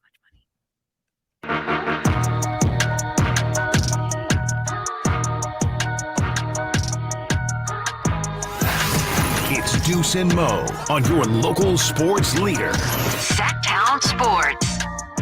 it is Tuesday, so coming up in just a bit, we're going to do a little truth or trash. I'm Deuce Mason, that's Morgan Reagan. Been talking some NBA. What's going on? Ben Simmons, like, played 13 minutes last night. Insane. Then someone in the YouTube chat at youtube.com/Sactown Sports 1140. 40. Is that how you say it, Morgan? 40? Is that okay? youtube.com/Sactown Sports 1140. Curtis was asking us about the end of the Mavs game last night, saying Kyrie and Luka were fighting about who was not going to take the last shot. Who would have thought? LOL. You know, I do think there's a little much made of that situation. I actually think Minnesota deserves more credit for the defense they played late in the game with Anthony Edwards and McDaniels. They made life hard, and I thought, if anything, the inbound pass was terrible, trying to get it to Luka, floated up there, deflected. Luka's got to try to make something happen. There's so much attention on him. Kyrie's initial pump fake, get the ball back to Luka, then back to him. He had a look. I don't know. I mean, they didn't get a shot off, so that's bad, I guess. I didn't look at it as like both guys were confused or scared about who was going to take the last shot. Yeah. Well, okay. I don't even think it was about being scared. And I'll give credit to where credit's due with that defense, like you're talking about, Deuce. That was some great perimeter defense by the T-Wolves in that last possession, especially almost not allowing them to even inbound the ball. But at the same time, Kyrie, the confident Kyrie that we saw in the beginning of that fourth quarter wasn't there in that moment. And I don't know if it was more him overthinking and being like, I don't want to steal this moment. Let Luka have this moment. Let the downfall of not making the shot or making the shot fall on Luka Doncic. I think that was playing in their head because it is so new still. But that's not going to happen again. Yeah. So are you hitting the panic button on their 0-2 start? Are you worried about them? Oh, I'm so no, you guys. Dude, Kyrie at 26 in the fourth quarter, hitting some unbelievably tough shot. He is so good. That comeback, it was give Kyrie the ball and just let him go. And that's exactly what he did. And what I loved about it too, Luka wasn't in with him at first when he was going off. Then he came back in, he still was going off. It just came down to that. It came down to that final play for them to actually tie the game, not even to win the game. There was not a shot he did not like. Well, except the one that he was supposed to get. But you know what I mean? Like last night, I'm talking about specifically, there was not a shot he didn't like. Really quick too, Deuce, but you do have to give that squad some credit though for coming back after being down by so okay. much. Here's some credit, Dallas. No. Okay. Yeah, they fought back. You can't be getting down 26 at home to the Minnesota Timberwolves, who are still trying to figure it out. They looked good last night. They looked really good. Anthony Edwards, man, looks like a player. Minnesota's got some things to figure out. Kyle Anderson. Yeah, dude. Kyle Anderson had some great defense late in that game. And some play. He had like 10 points in the fourth quarter of that game. Yep. The Portland LA game last night was pretty funny because the Lakers allowed 17 threes in the first half. Portland hit 17 threes. And Darvin Ham, after the game, was saying, well, based on their numbers at halftime, they're actually not playing bad defense. Outside of stealing his sneakers, I don't know what else you can do. You play good D, he still knocks down shots, and you can't get discouraged. And I thought we did at times, which is again, it's human nature when you forcing guys into difficult shots and they're making them, and then on the other end, you're getting good looks and easy looks, and you're not making them. So you just have to weather that storm, and we'll be better on Wednesday. That wasn't the clip I wanted to play. Here's the clip I really wanted to play, Morgan. We checked the analytical data at halftime, and according to that data, our defensive shot quality, we would have been number one in the league because they were contested. They moved the ball on some of them. Some of them, it was by design. Certain guys that we gave, shifted even more off the ball. Credit to them. They made shots tonight. 17 threes and a half. It's incredible. All right, I did see some of the threes that were made. Dame did hit some insane ones. Yeah. I do think, I just love though at the half, like someone's like, okay, we got to get some good numbers for Darvin. What do we got here? Well, our shot contesting would have been number one in the league if the data came to me at halftime. I'm Darvin Ham, and the analytics crew is like, Coach Ham, here's a piece of paper. I know you gave up 17 threes, but here's what it said about the defense. And I grab that piece of paper and it says, number one in shot defense in the league. I crumble that up and throw it in the person's face because it doesn't matter what you think. It's Morgan. I don't care if the numbers say that those were good, highly contested threes, then there is something extremely flawed with the data. Yes, I'm absolutely with you. I mean, you can pick and choose what threes were highly contested. And some of them were. Dame hits tough shots. Sure. Yes, absolutely. But you still have to understand there's always a way to get better defensively. Now, there's going to also be those times where freakishly teams are just knocking down those shots. But how can you alter those shots with even the way that you're bringing more physical play out there to slow guys down as they're slashing through the paint or trying to get through to the corner to get a nice little spot up three? Like, you have to do the extra things to make sure you're taking them off their game. Morgan, I made a big mistake at the trade deadline. Oh, what you did? Trying to act like I was a little concerned about the Lakers. It's over for them. Deuce, don't. I mean, like, you can still be a little concerned. LeBron hasn't played since the trades. Yes, that's what. Right. We're running out of games. How many games are left?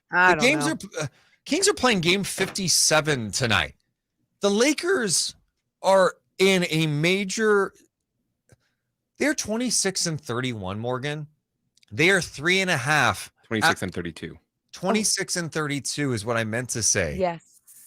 They are 3.5 behind the Jazz for the last play-in spot. Oh, by the way, they've got teams in front of them they would have to get past too. They have the third worst record in the West.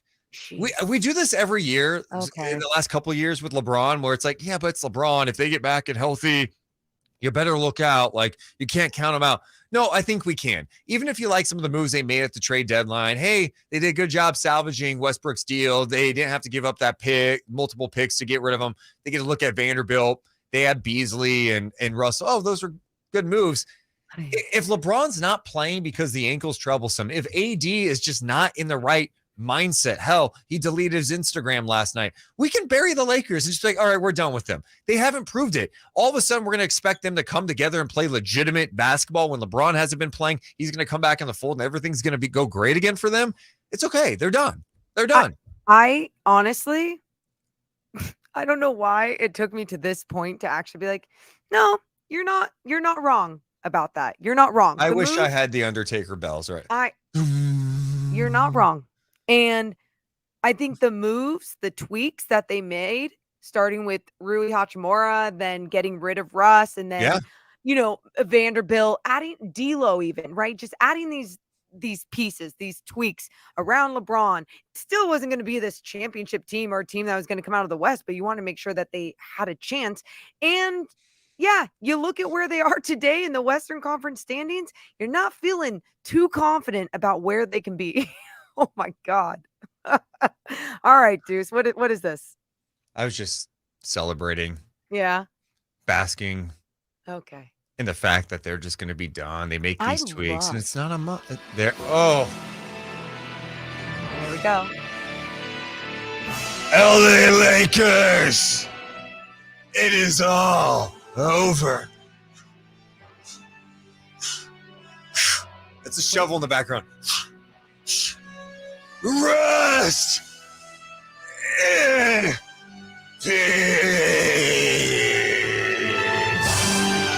Oh my God. Really, Chris? Also, every time you do that, I feel like you're going to pass out. Why? Just like it feels like you're not breathing while actually saying rest in peace. And Yeah, because I really get into the Undertaker character. I am the dead man. So yeah, I don't breathe. He doesn't need to breathe, yeah. Shut up. You believe that truly though Lakers are done. I didn't know that. Actually, AD is that deleted music still on? I thought, because I thought someone else was here. Oh, it's me, Paul Bear, LeBron. It doesn't matter what you do. The Undertaker is here, and you can rest in peace. Hey, you have to admit, my Paul Bear, not bad. Not bad, Chris. Great Paul Bear. Yes! Chris, he leads it on with "you have to admit." You have to I admit, couldn't like, not admit that it was bad. Okay. Coming up next, the return of Truth or Trash. How about this for a statement? You guys tell me if it's truth or trash. Morgan may be a coward, but even she would admit the Kings will be in the top 6. Oh. That's just one of the statements. Coming up next on Sactown Sports.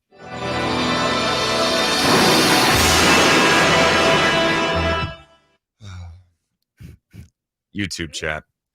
Impressive shovel sound effects. Thank you. Peyton Will you give this man? Go ahead. Tiffany is like, dodge that bullet. Okay. You know, Tiffany probably has deep regrets because little did she know I would be a TV star. A depressed doing TV a star. show. Not depressed. I was not depressed on TV. Oh. You see me in the film room breaking down Kings defense last game? Yes. The energy I brought to the building? Kings won with me. First home game there. Oh. What I bring to the podcast, what I bring to this show. Whoa. Like who knows what she's doing now?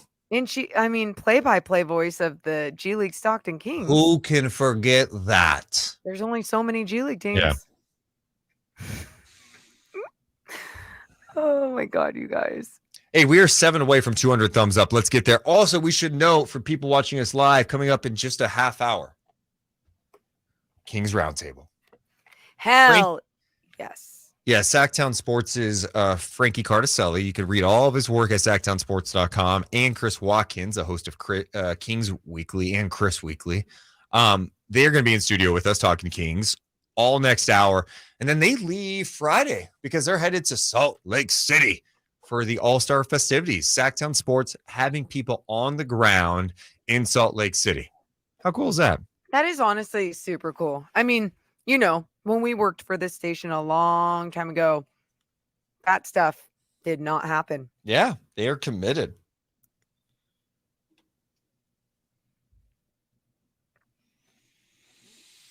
Namaste, namaste. Namaste, namaste. You should stay on namaste. Take a breath. Sniff in the lavender. I do not want to sniff in this Oh. place. Oh, Big game tonight, says Jesse on a motorcycle. Jesse, I hope you're not on the motorcycle right now. Doesn't sound very sexy. Is that Uncle Jesse? Did Uncle Jesse have a motorcycle? Uncle Jesse from Full House? Yeah. Yeah, he had a motorcycle. Okay. I'm pretty sure he did. Uncle Jesse. oh yeah, was the Uncle coolest. Jesse for sure had a motorcycle. Yeah.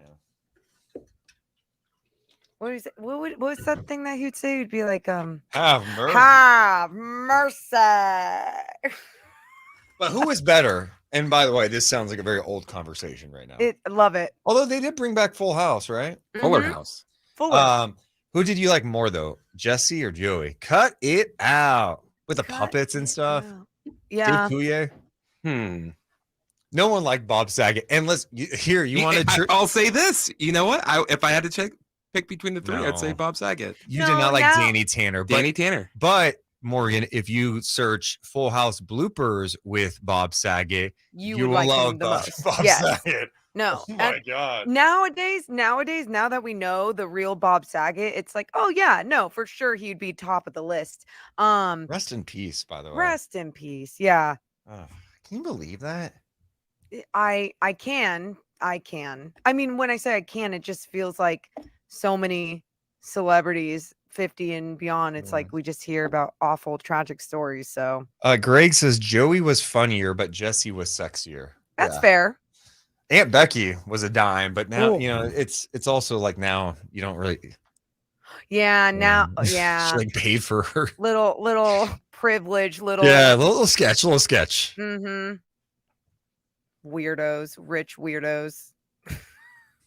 Rich weirdos. Yeah, I learned how to ride a bike because Michelle Tanner got on a bike and the training wheels and she fell down, but she got back up. I did the same. You got it, dude. Can you believe how big the Olsen twins were at that point? Yeah. What a weird time. Like those things just don't happen anymore. You know, No. like you don't have sitcom like you can't. I'm watching the Super Bowl and like Joel McHale is doing that new animal control show and they're like pumping it up. Like, it's on Thursday. Nobody's watching that on Thursday. You know, it's just a different time. You're not, hey, it's 8:00. Let's go sit down and watch a show. And imagine saying back then, hey, they've got another sister and she's going to be the biggest star out of all of them. Yes. Think about this, you guys. There's no more Disney stars anymore. And in fact, it's all tainted with all how the Disney stars turned out to be as adults. It's like I don't think anything's wrong with them. I think people are like, no, they need to stay cute and little forever. And it's like, no. You know, the radio crowd really misses the conversations during the breaks. They don't get all these gems where we're breaking down sitcoms of the 90s. Stand by. Family Matters next. Truth or Trash next. Sactown Sports Headlines. I'm Christopher Laud with your Sactown Sports headlines. Sacramento Kings are back in action tonight against the Phoenix Suns. Newest son Kevin Durant participated in his first practice with the team yesterday, but he will be out until after the All-Star break. You can listen to tonight's game, starting with game night at 4:30 and tip-off scheduled for 6, right here on Sactown Sports. It's 12:30, getting down to the wire. Derek Carr is expected to be released today. The Las Vegas Raiders have until 1 o'clock before they release him, or he is guaranteed $40 million. Carr recently denied a trade from the Raiders to the Saints and denied all trades from the Raiders. Once he is released, he'll be allowed to sign with whichever team he would like. Now more of Deuce and Mo.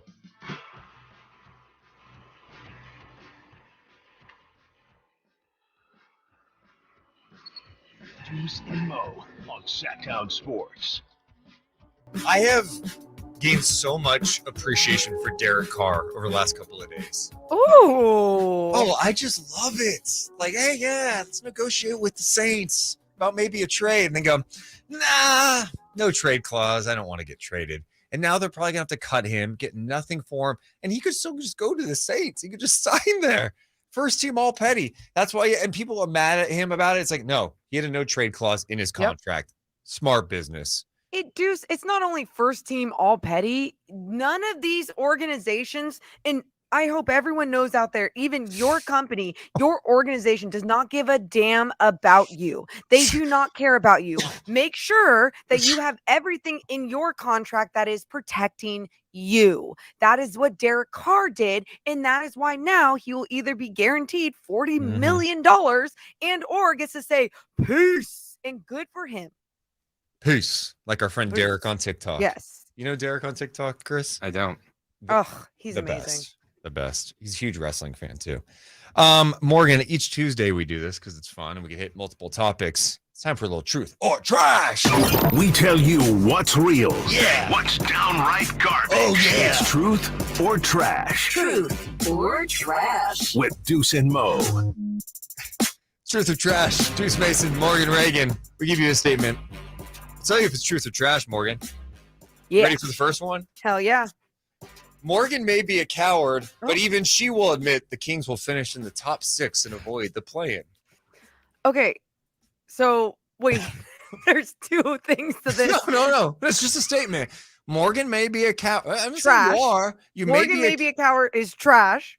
And but then even she would admit that the Kings will finish in the top 6 and Truth. avoid the play-in. Truth. Even I will say there's a chance. Absolutely. Oh God.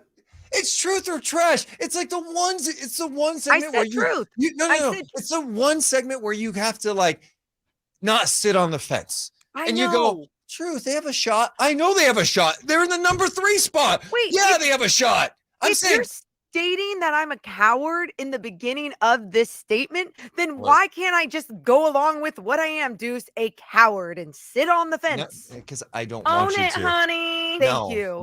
She's a coward. Morgan. Deuce, I'm going to go with truth, mostly because now, which is so insane, when I look at the Western Conference standings and I look at the teams and where they are, I said the same thing in the beginning of the season.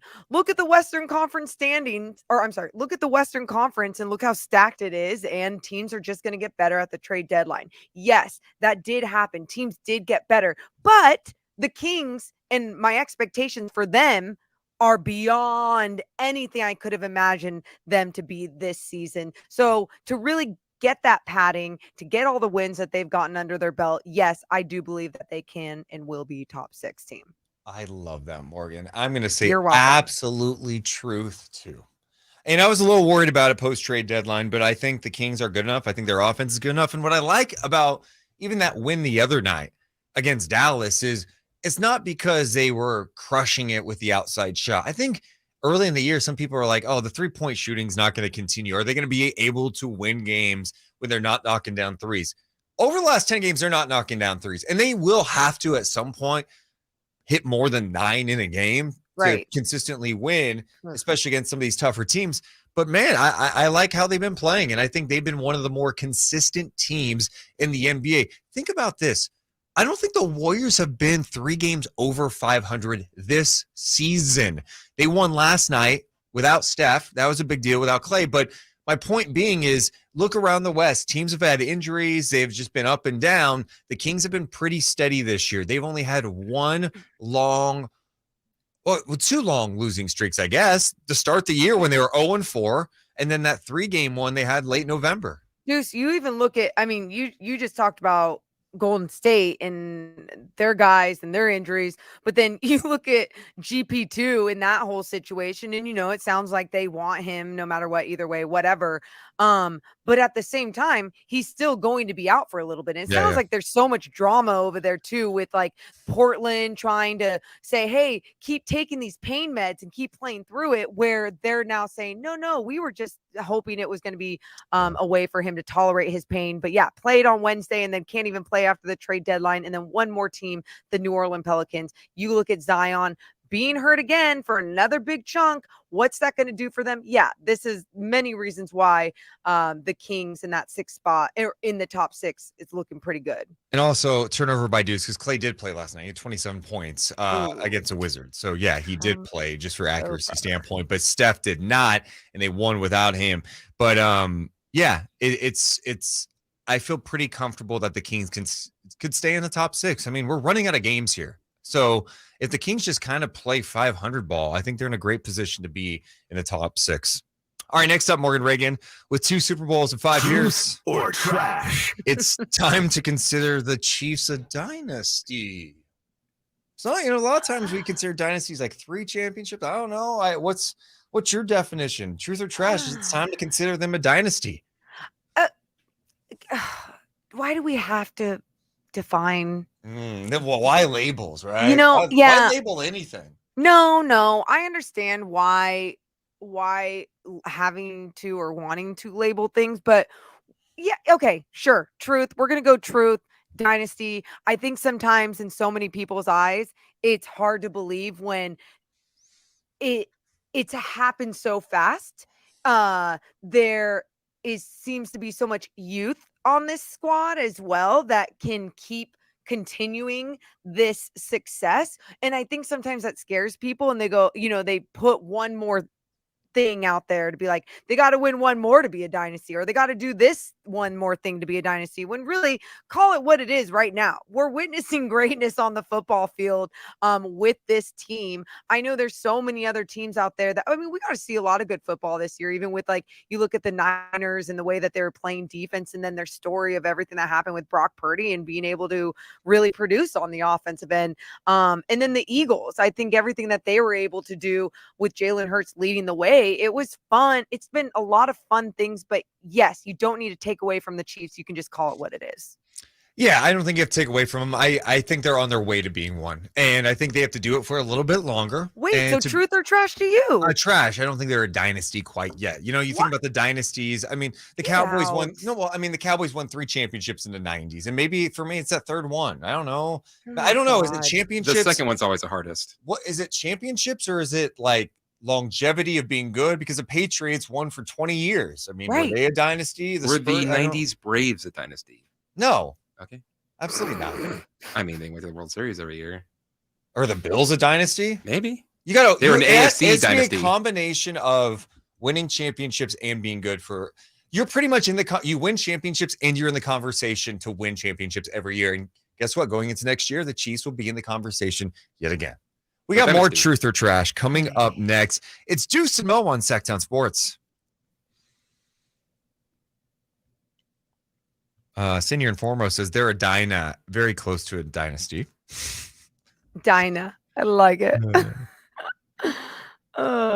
Breaking news. What? Derek Carr has officially been released from the Raiders. Wow. Whoa. Until like 12:40. Where will he go, Morgan? Where will he go? He better go to the Saints. He better go to the Saints. Where will he go? Hey, would the Niners even look at that situation? Stop it. No, and No. I'm not acting like I want that, but I'm just No. saying, would they? Like, No. what? You have Trey Lance and Brock Purdy. Like, what? No. Like, Derek Carr is going to do that so he can be the next Jimmy G, and then no. Okay, here's my question. Here's my question. How many quarterbacks have had this injury on their elbow and gotten? And I seriously don't know. I'm just asking, is Brock Purdy going to be okay? I hope so. Yeah, I mean, I don't me know. too. I mean, I don't know the answer to that. Yeah. Okay.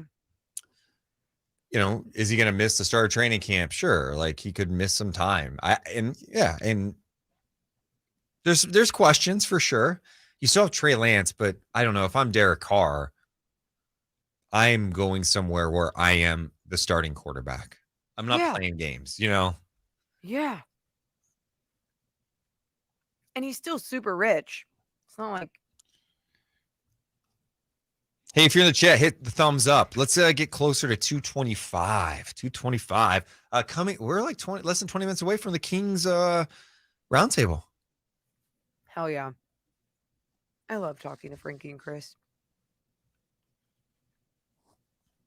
Black and Purple podcast, was the Giants a dynasty? Man, that's a good question. Yes. They won 10. You know what's so weird about how the Giants did it, though, is like you win the World Series in 2010. You miss the playoffs in 2011. You win it in 2012. You don't make the playoffs in 2013. You win it in 2014. You don't make it in 15, right? Like then they went in 16 and got knocked out. It's kind of strange. It's just like. But yes, I mean, I would say if you win 3 championships in 5 years, that's pretty magical. I would say that's I don't know. But like, are people going to look back at that Giants team as one of the great teams ever? No, it's weird because it's not like they were like winning 120 games. Like, they got in and then they made magic when they got in. Can I also say this too? I think when we think of dynasties, especially back in the day, a lot of teams, a lot of organizations, and a lot of players would stick together for a lot longer of times, right? So then you feel like this is their identity. This is the dynasty. This is the team. And the closest thing we've really seen that of consistency and loyalty, if you want to go there, would probably be the Golden State Warriors. So, even I guess you go Patriots too. Yeah. Spurs. Yeah, sure. I mean, but that to me is like, that's back. I mean, it's not back in the day, but still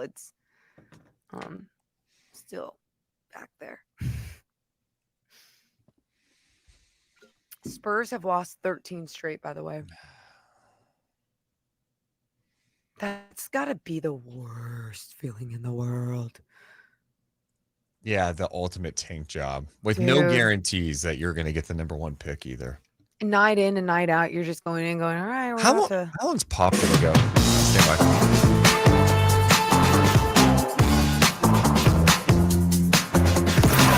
It's Deuce and Mo. Deuce and Mo on Sactown Sports. Coming up at 1 p.m., it's the Kings Hour. It's the Kings Roundtable. Chris Watkins and Frankie Cartoscelli in the building. You can read Frankie's work over at SactownSports.com. Chris, of course, does work all over the place. There, on air, on the ground. His show is Kings Weekly. Do not miss it. We catch up with them coming up next hour, talking all things Kings. Deuce Mason, Morgan Reagan, Mo. Yeah. During the break, we got to officially announce that Derek Carr has been waived by the Oakland Raiders. And not the Oakland Raiders, the Las Vegas Raiders is what I meant. Can we give me credit for noticing that right away? You know, it's so bad is even when didn't. you said it, I did not even click. I was like, yeah, the Oakland Raiders. Well, you just think of Berman saying it that way for so long. And so Oakland Raiders. And so it just rolls off the tongue pretty easy. But yeah, the Las Vegas Raiders waived him. He would have been due $40 million today had he been on the roster. So now Derek Carr is free to move around and to visit and check in with teams. It's not often a quarterback of his caliber just becomes available as a free agent. You know, you have to think that if he didn't have that no trade clause, someone would have traded for him by now, like the Saints or whatever. They would have given up picks, draft compensation to get a legitimate starting quarterback like Derek Carr. Now he's a free agent. Good for him. Hey, is 99 interceptions in 9 years? What is happening? I have no idea. What is that? What is that on your end, Morgan? Yeah. Help me. Wait, is that in your room? Somebody help me. Am I going to die? Wait, is that I don't know what to do. Should I mute this? Yes, just mute it for a second. Okay. I'm scared. What is happening? Was it like a fire alarm? It doesn't sound like a fire alarm. It's like almost like like a test, when they're like testing the audio. Why is she so scared? Like, why did it scare her though? Like, what's the threat? To her eardrum? Did she leave? She's not even there anymore? I mean, maybe there was something that happened. Okay, so just to be clear, Morgan is in San Francisco at the NBC Sports California studios because she's on for Kings Suns tonight for pre and post game with Kenny Thomas. Morgan? Are you there? Are you good? Just unmute yourself for a second. I just want to hear if it's still going on. I just want to hear what's happening. Unmute yourself. Here, I don't think she can hear us. Let me unmute it. Okay. Let's.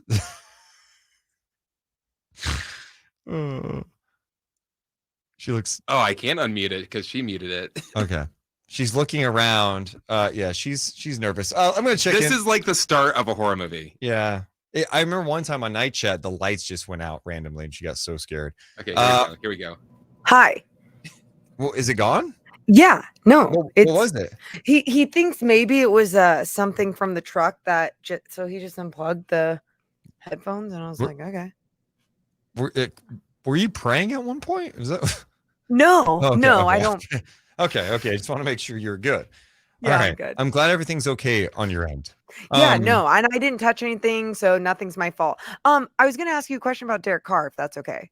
Yeah, you said something about 99 picks. I know you're throwing a random number at me. 99 picks in 9 seasons. I was just curious if, I saw some of his in his Raiders years, like what happened. And I'm like, is that how is that? And how many of those actually came from his later years in his career? I know we don't know. Was that like a stat muse thing? Because that's just such a random number. I mean, he has 217 touchdowns in his career, 99 picks. Yeah. I mean, you don't like seasons of double-digit picks, but yeah, I mean, I think he's a capable quarterback in the NFL. I think there are going to be plenty of teams that look at him and go, I like to have that guy in my squad.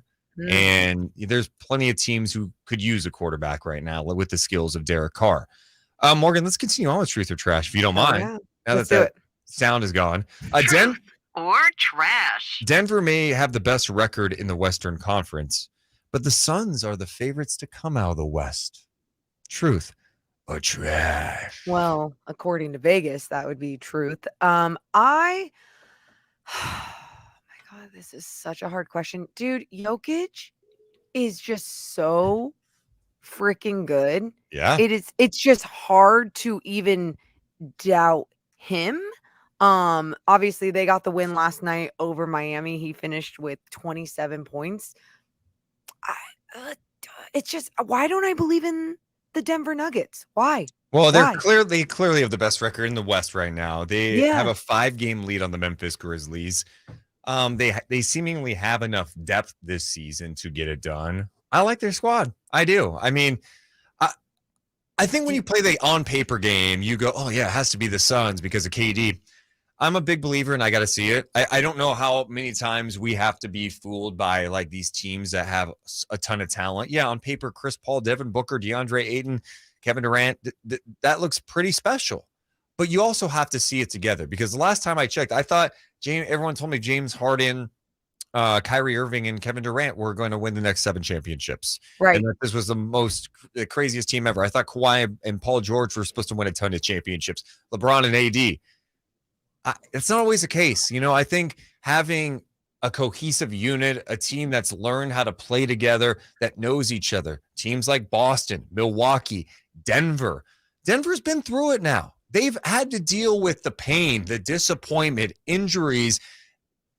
They've been through it now. They have felt the heartbreak. And I think those teams who have been together for a while, even though if some of the cast of characters, the supporting cast has changed, they've played enough games that you go, oh, these teams know how to get it done. And they've even, I mean, look, they added Thomas Bryant, who played a couple minutes in his debut, whatever games ago. But then last night, he played 14 minutes off the bench and finished with 10 points, right? Like, it's just adding tweaking the squad. I think the Nuggets have done a good job of that without totally changing their identity and everything that they're doing. And yeah, I don't know. I don't know why I haven't been able to just like straight up be like, yes, it's the Denver Nuggets. I think sometimes because they're not the sexy team to talk about. Jokic just plays such solid basketball games night in and night out that sometimes he doesn't even get the MVP love that he deserves. But yes, Kevin Durant and this crew though too, Deuce.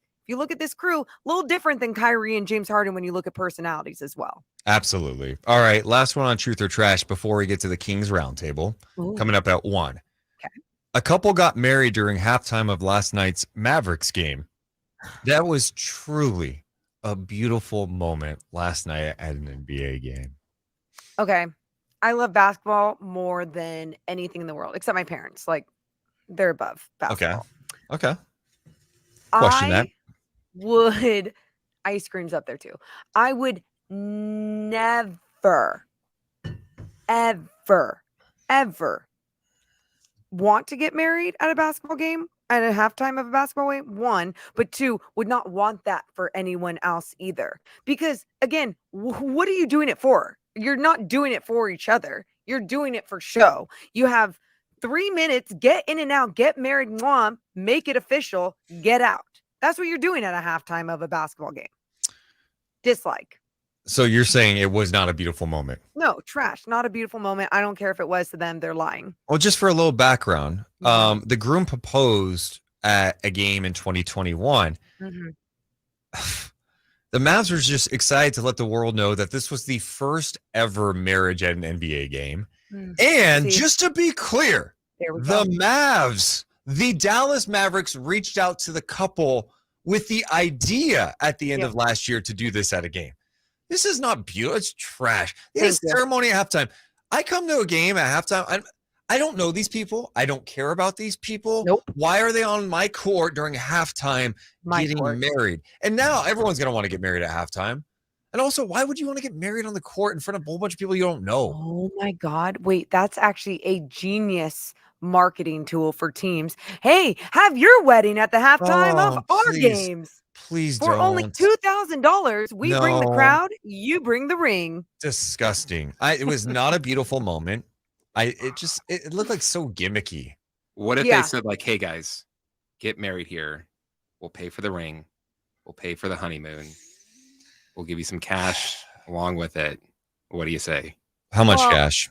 $10,000. $10,000.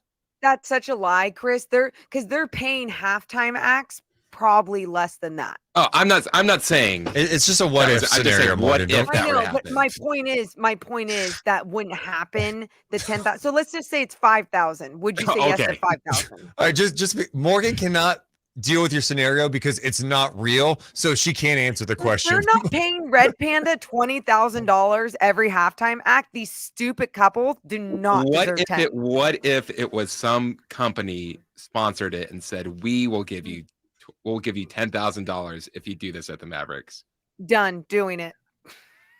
I don't like proposals at games. Well, you know what? I don't mind a proposal at a game if they just kind of do it on your own. Like I might propose, but it's like, hey, get the camera on me. Hey, end of the first quarter, let's do this marriage proposal. Dress up as the mascot and then go and. Well, that's kind of funny.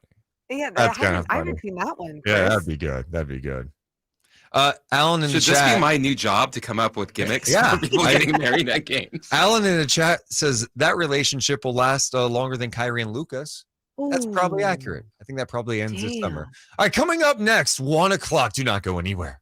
We got the Kings Roundtable coming up. Kings play their final game before the All-Star break. It's the Kings and Suns tonight. Chris Watkins, Deuce Mason, Morgan Reagan, and Frankie Cartoscelli break it all down. It's coming up next on Sactown Sports. Always live on Sactown Sports 1140's YouTube page, youtube.com/Sactown Sports 1140. Hey, YouTube chat, 221. We should get to 225 and hit the subscribe button too. Morgan, I'm going to be right back. I got a team. Okay. I'm tweeting about Frankie Cartoscelli. Frankie Cartoscelli and Chris Watkins are joining the show. Hey, we love a little Frankie and Chris in the. Oh, they're there. Hope you enjoy my song, boys. Hey, boys. You like a good song? I'm losing it. I'm not even talking to anyone right now, except to the YouTube chat. But I'm tweeting something out, so I can't even see what you're saying.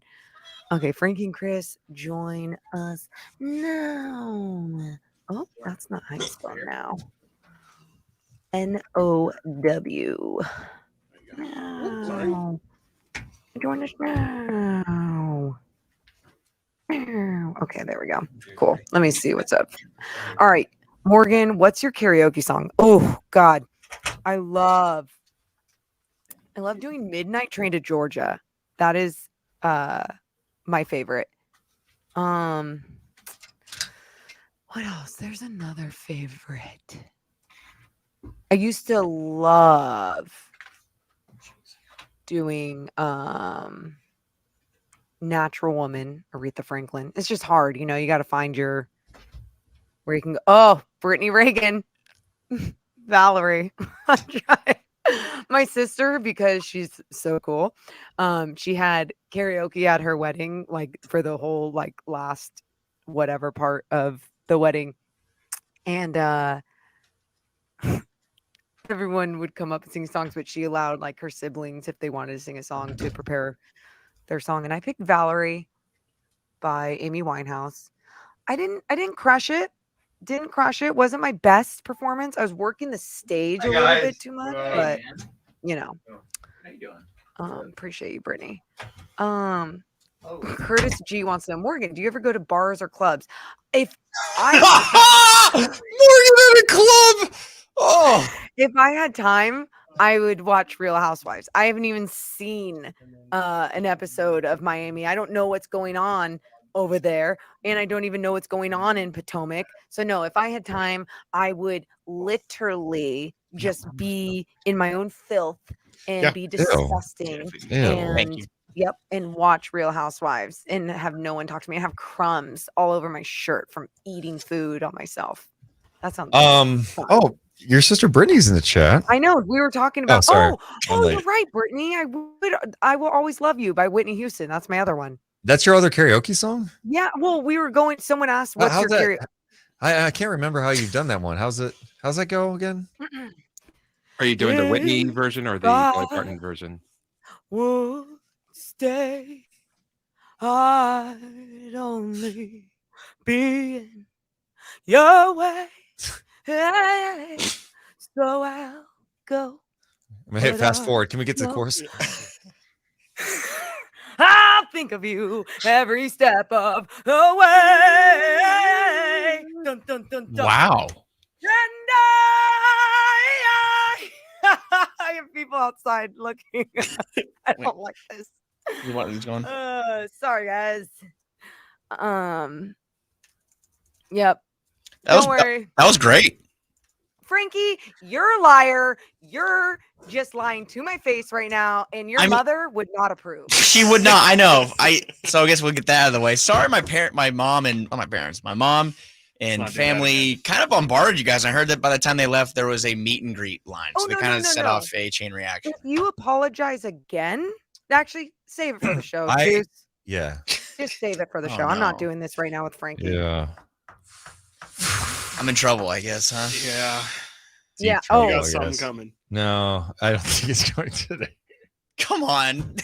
What do you have teed up? What are we doing? I think it's Thursday now, but yeah.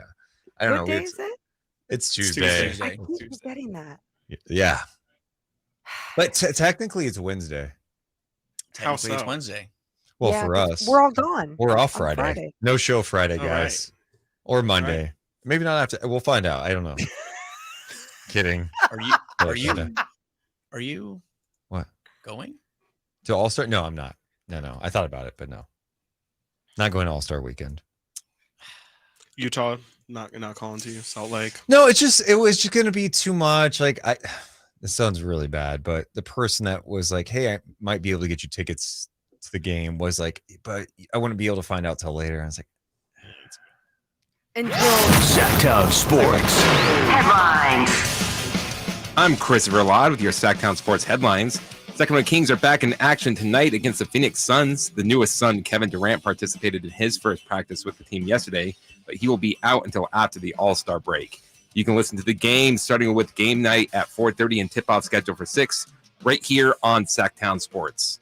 It is official. Derek Carr has been released for the Las Vegas Raiders and is a free agent.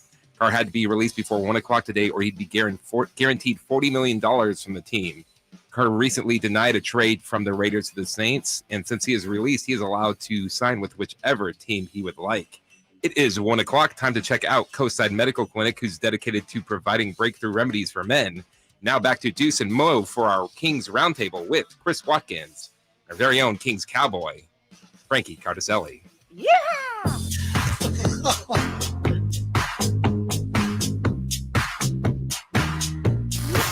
It's Deuce and Mo. Deuce and Mo. Sactown Sports. Deuce Mason, Morgan Reagan. It's time for a little Kings Roundtable. We have Chris Watkins. We have Frankie Cartoscelli in the building talking some Kings basketball, of course. You can see their work, SactownSports.com. Chris also hosts Kings Weekly here on Sactown Sports. Appreciate you guys being here. Thanks for having us as always. Yeah. Thank you for having us. Best part of the week. We got to meet Frankie's mom. Whole the other fam. day. Yeah, Yeah. sister, Yeah. girlfriend. I mean, they came up to us before the TV broadcast at the game, right, Morgan? Yeah, they came up to us and they were the best thing about the Cartoscellis. You know, and I say this because Frankie wants to come in here and apologize for the amazing humans that came up to us and said, "Hey, I'm really sorry that my mom and my family came up to you guys." Frankie, what are you doing? What are you doing? Even your mom said, "You know what? He's going to be mad that I come up here." What are you doing? What are you doing? How about you embrace your greatness? You guys have a job to do, and my mom's up there causing a scene. There's a line of people when they left, and I had zero issue talking to your mom, and I would drop everything to talk to your mom. Oh, I would drop everything to talk to your mom. And when I say that, why do you say, "Oh, geez, Chris"? I don't like where this is going. What? I don't like where What do this you is mean? going. I do not like where this is going. She's got a personality. she's got a great personality. Great personality. I'm just curious, Frankie, is she single? Yeah, yes, she is. She is. She is. As we have so subtly discussed in the show, she is on the market. My mom, she's a very nice lady. She's a kindergarten teacher. She's shaping young lives. Tough job. I could never ever do that. I give her breast cancer survivor. I love my mom. She's the best. Wait, so. she's Wait. She's all these things, and she's like the most gorgeous creature on this planet. Are you kidding me? Creature sounds a little weird. I don't know. Like, she's a very nice woman. Yeah, that's I awesome. love my mom. So you guys met all the Cartoscellis. Would you mind ranking the Cartoscellis? Yeah. Oh, and Frankie's girlfriend, right? Yes, Allie. yes, Allie. So Yes. Allie. Happy not a Valentine's Day. Cartoscelli yet, huh? Not a car. No, not Wait, not Deuce, yet. Not why yet. are you putting the pressure on that? Kidding. I don't Come on, care. like we don't societal. Are you norms, like? Are we you a don't do that. Valentine's Day person? No, we aren't. No, You're doing nothing for. we're not. No, we're like gonna go to the movies on Thursday and get dinner before we go to But All Star. not related to. You're not. You didn't utter happy Valentine's. No, Day. I did. And was it kind of like a? It was like sarcastic or- it was like sarcastic. I'm going to get her flowers. She does enjoy flowers. That's the gist. So of the you are film. doing something. Well, we're not doing gifts. We're not doing like Just flowers. candlelit dinner. We're not watching romantic movies. We're not going on a walk to the park. I'm getting her flowers. They're gonna be out. Okay. She likes to look at them, and that's pretty much it. Here. Hey, can I ask Frankie a question? Yes, Frankie. sure. Yeah. Why didn't you get her flowers on February 11th? Ooh. What is February 11th? Just another day. Just another day that you love her, you know? Yeah. Oh, okay. I mean, I've done that before, but I just didn't happen. I haven't happened to do it this week. But now I'm a bad. Okay, well now I'm a bad boyfriend because I didn't get flowers. You're on bad. the You're 11th. bad son, a bad boyfriend. Bad son. Your sister didn't have anything bad to say about you, so we'll have to dig deeper next time. Yeah, I'm already just behind the 8 ball here. We haven't even I gotten. feel like we learned the Cartoscelli rankings pretty early. Yeah. Someone in the It's very clear Frank's someone in the on chat saying Frankie's gonna get married at the next home game. Please, yeah, do not do that like She at the would Mavs love game that. last night. She would probably leave me on the If spot. Frankie, if I can get someone to pay for your honeymoon and $10,000 spending cash, would you get married at halftime at the Kings game? Absolutely, and she probably would too. All right. God, you're disgusting.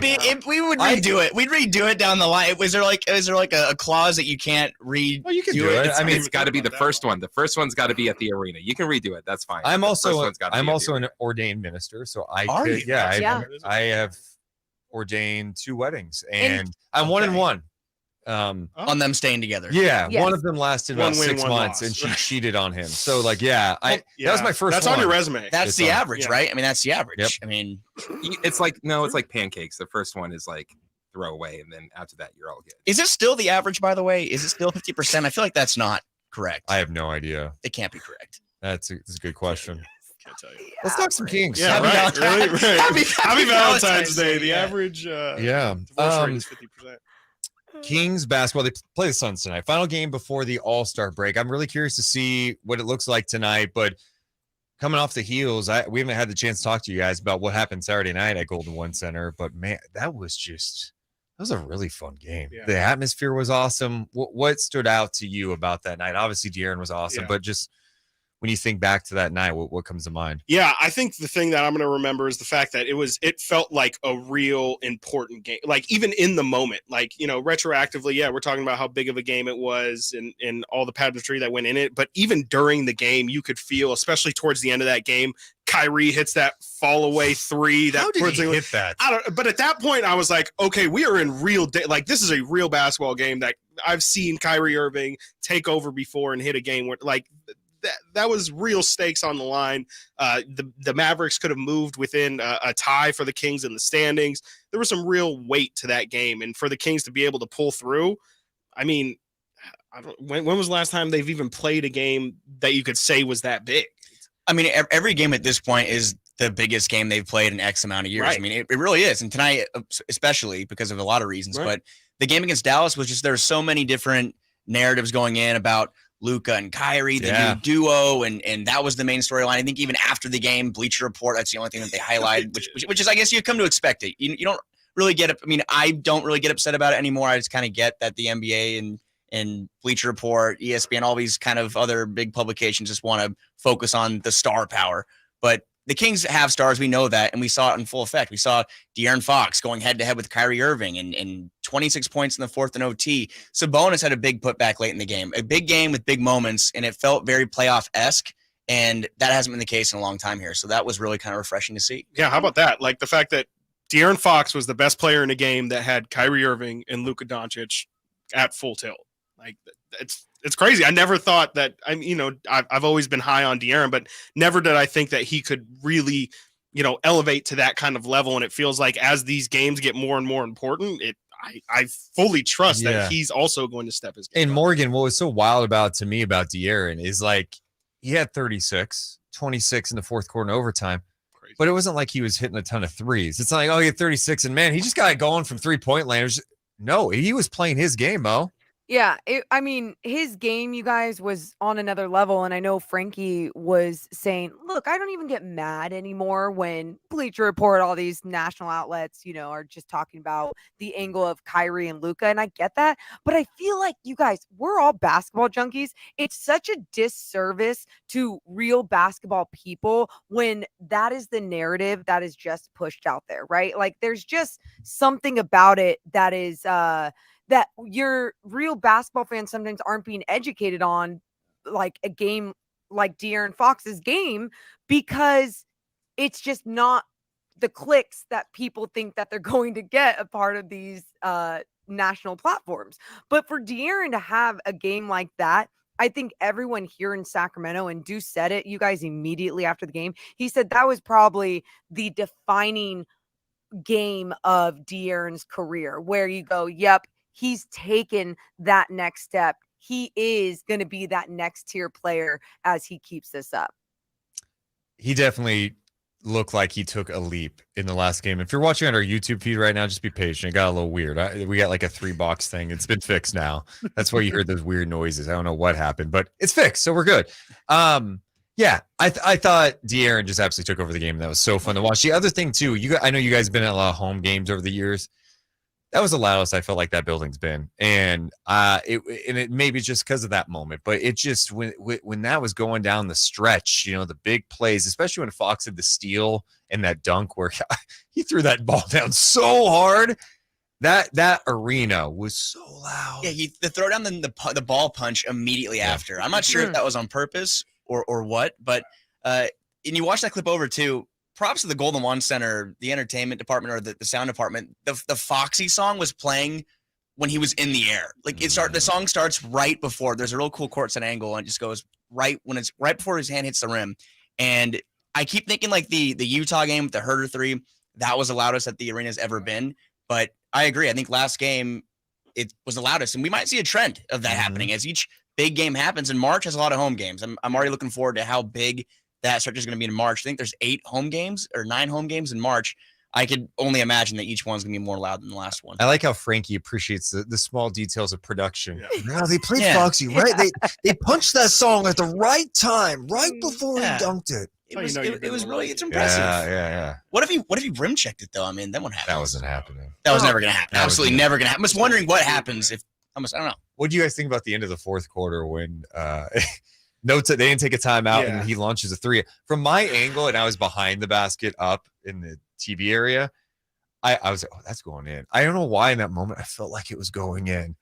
Yeah, the shot itself, I think, was fine. The decision, didn't love. I agree. Definitely didn't love the because it really felt like that was the shot that he was going for. He had tons of time to drive if he wanted to, and he really did settle for that top of the key 3. And I didn't love it. But then he just took over. I mean, I'll definitely take the blessing with the curse there for sure.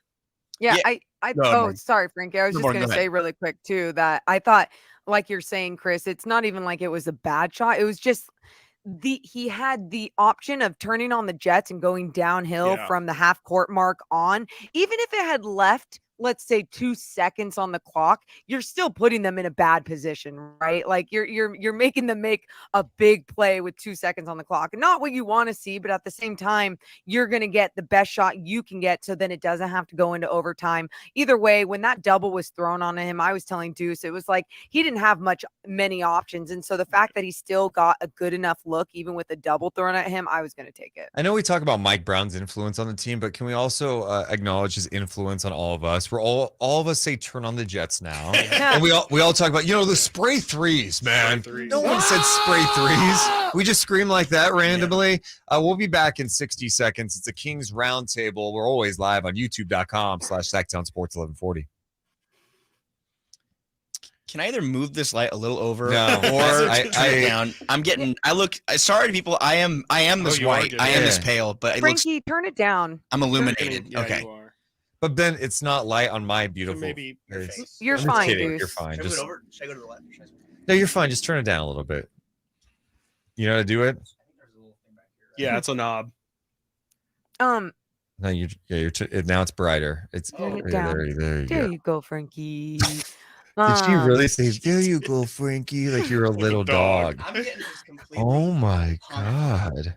Also, you guys made me feel bad when I called your mom just a beautiful creature. I meant it in a beautiful way, but I just need you to know she just seems like the most beautiful human being on the inside and out. Wait, who? My mom? Yes, Yeah, we're talking about truly. your mom again. Which Morin's really I'm in. no, like I was in awe of her, but then her personality and her energy and her aura, I was just like, can you stay by me forever? She is very full of I guess I'll call it life, but she acts, I don't know, younger than we do sometimes. So it's sometimes a lot, but she loves being at Kings games. Like that's her favorite thing to do by far. And she obviously watches a lot of pregame, postgame. So she was saying, I already feel like I know her. Like, I already feel like I know Morgan. So she just, of course, walks right up to you guys and goes, hey.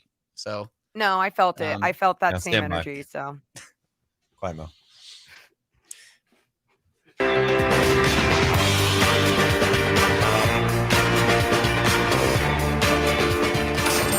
Live and local. It's Deuce and Mo. Watch the show now on youtube.com/Sactown Sports 1140 or listen for free on the Sactown Sports app. Appreciate everyone watching us on youtube.com/Sactown Sports 1140. If you're there and you're chatting away with other fans, hit the thumbs up button. Just helps the page grow so more and more people know that we have live and local shows Monday through Friday from 6 a to 6 p. Deuce Mason, Morgan Reagan, Chris Watkins, Frankie Cartoscelli, Kings Roundtable. Kings and Suns tonight. Coverage starts with Kings live at 5:30. Tip-off at 6 tonight as the Kings have the final game before the All-Star break. Yesterday, Mike Brown was on with Cattles and Rami, and I thought it was an interesting question they asked him, what he's learned about Fox that maybe he did not know before he was coaching him. Here's what he had to say. His ability to score really when he wants to. You have guys that are 6'8", 6'9", or the guys in like in Steph Curry's case who can shoot from 25, 26 feet and get a million pick and rolls in certain situations. And then you got, like I said, guys that are Kevin Durant, LeBron James, Paul George, Kawhi Leonard type guys, and then you got your centers and. You have a guard in Foxy who is not that big, but is extremely quick, and he's stronger than what you realize. And because of that, he's able to get to where he wants to get to on the court to get a great look every time down the floor. And I knew he could score, but it's different when the game's on the line, the focus is on stopping you, and a guy still gets to his spot and scores a bucket when needed, especially at the efficiency level that he's doing right now. Yeah, he's been really efficient, and that was from Mike Brown with Cals and Rami. You could check out that full conversation, SactownSports.com. But yeah, I think that's one of the more impressive things about what he's been able to do in the fourth quarter is he literally, everyone knows that this is what he wants to do. He wants to take over late in the game. He wants to get to a spot in the mid-range. He wants to attack, and he's still able to do it. Right. Yeah, I think I haven't thought about it much until hearing that clip right there, but there's not really many people in the league who score the way De'Aaron scores, especially with the way basketball is played these days. Like, maybe Ja Morant is somebody who gets that many points at the line, but it's so much, especially from the guard position, it's a lot of shooters. Mike mentions, the LeBrons, the Kawhis of the world. They're able to get a lot of their points because of their size advantage and stuff like that. De'Aaron is a bigger guard. He's 6'4", but he's finishing at the rim like a guy who's, in the same percentages as centers in the league. And just his ability to finish at the rim, I think, is something that is really making him an elite player right now. Another thing, last 4 games, averaging 29 points a game, 7 assists, 51% shooting. My favorite part of this, though, is nearly 12 free throw attempts per game, Frankie. Yeah, in overtime, I think he was 8 for 8 on Saturday. I mean, that's just huge. And that's been one of the biggest critiques of his game is the fact that he was a guard that wasn't able to knock down free throws. I think he took that to heart, especially in the offseason, and he really worked on that part of his game. And that hasn't really been an issue this year. I mean, I haven't really checked to see where he's at in the season. I guess I could look right He's now. close to 80%, I think, on the season, which is a career high for him at the free throw line. Yeah, he's just under 80%, which would be a career high by a wide margin, about 7%. So it hasn't been an issue. I think that's why Saturday's performance is so great from him. The fact that they kept fouling him and putting him at the line, and he's kept knocking him down. But one thing he told you guys, Deuce and Mo, post-game was if opposing defenses keep just throwing their big at him in the paint, he's going to keep shooting the ball. Yes. And that's one thing I think that he has made very clear is if that's what's going on late in the game, he's not going to shy away. And if he does, the Kings have struggled from three lately, but they do have people out there, Kevin Huerter, Harrison Barnes, Keegan Murray, they can knock down shots. And that's what makes the Kings dangerous to me in late game situations, but they have to be working on all aspects in that regard. He's just like you're saying, Frankie, he's reading the big and understanding, okay, are they committing to me? Are they not committing to me? Are they just trying to show a little flash? And really, though, they're faking me out and they're going to take 2 steps back. You saw that with Christian Wood. You saw that. You're seeing that with other bigs in this league. But you talk about his free throws. And I think one of the other great things that he's been doing this season is actually not looking for the foul. He's looking to finish first. And there's so many guys in this league that go in and go, and like they try to sell the ref on some dramatic play. Yes, Deuce, I see you on some dramatic play. And instead he's realizing that's not the way you need to go about this game. You need to look to score first. He's doing that on a different level, and I think he's getting the respect more and more from the officials as well. Another thing he was bringing up with Callis and Rami, Mike Brown was bringing up, was just about Keegan Murray and his aggressiveness. Like, he wants him to be more selfish, not only to take it to other teams, but really to show his teammates, like, look, I can do this too. I can take over. It seemed like last game Mike might have taken him out when he passed up a 3. He didn't play a lot down the stretch. I don't think it was because of that. I think it was more to do with, hey, the lineup we have out there is working. TD's got it going. We're going to keep rolling with it. But what do you think it's going to take? Is it just experience for Keegan Murray to be more confident and to just go get his sometimes? Yeah, I think confidence is really the key. And however he develops it is kind of up. It's an individual basis in terms of how you get confidence. But if, I would say that experience is definitely the easiest way of doing it, or, not easiest. It's going to take some time. But if I had to guess for Keegan, it's just going to be getting a level of comfort and feeling like he belongs. I think that there's a lot of time, especially around the rim, where he gets a little nervous around, some of the shot blockers in the league. And we've seen him get his stuff sent more than once or twice so far this season. And I think it's just kind of, getting that level of aggression, like, yeah, I'm just as strong as these guys and I belong in this league and I can get buckets just like I've gotten buckets for not his whole life, because he kind of grew into this guy that he is, but he's always been able to have his game, and he just needs to build the confidence to believe that he belongs in this league and he too can get scores with the best of them. Yeah, I think it comes down to what his job is, and there could be a point in the future. We don't know what the team's going to look like next year. We don't know if Harrison Barnes will be back. That obviously will change things a lot as far as how Keegan might need to approach games. The Kings might need him to score more than he is right now. We don't know if Harrison might sign an extension, but Kings, you never know what could happen. And he has been that guy before. He was that guy at Iowa. I'm assuming he was a great player in high school. He was that guy in summer league. We've seen Keegan kind of put his foot on the gas and just be that guy, that go-to scorer.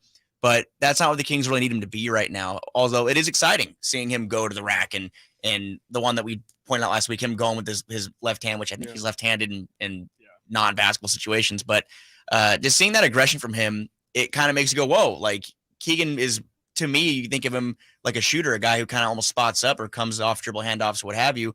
But he's athletic. It's kind of sneaky in there. Yes. He just doesn't show it that often, but maybe he should.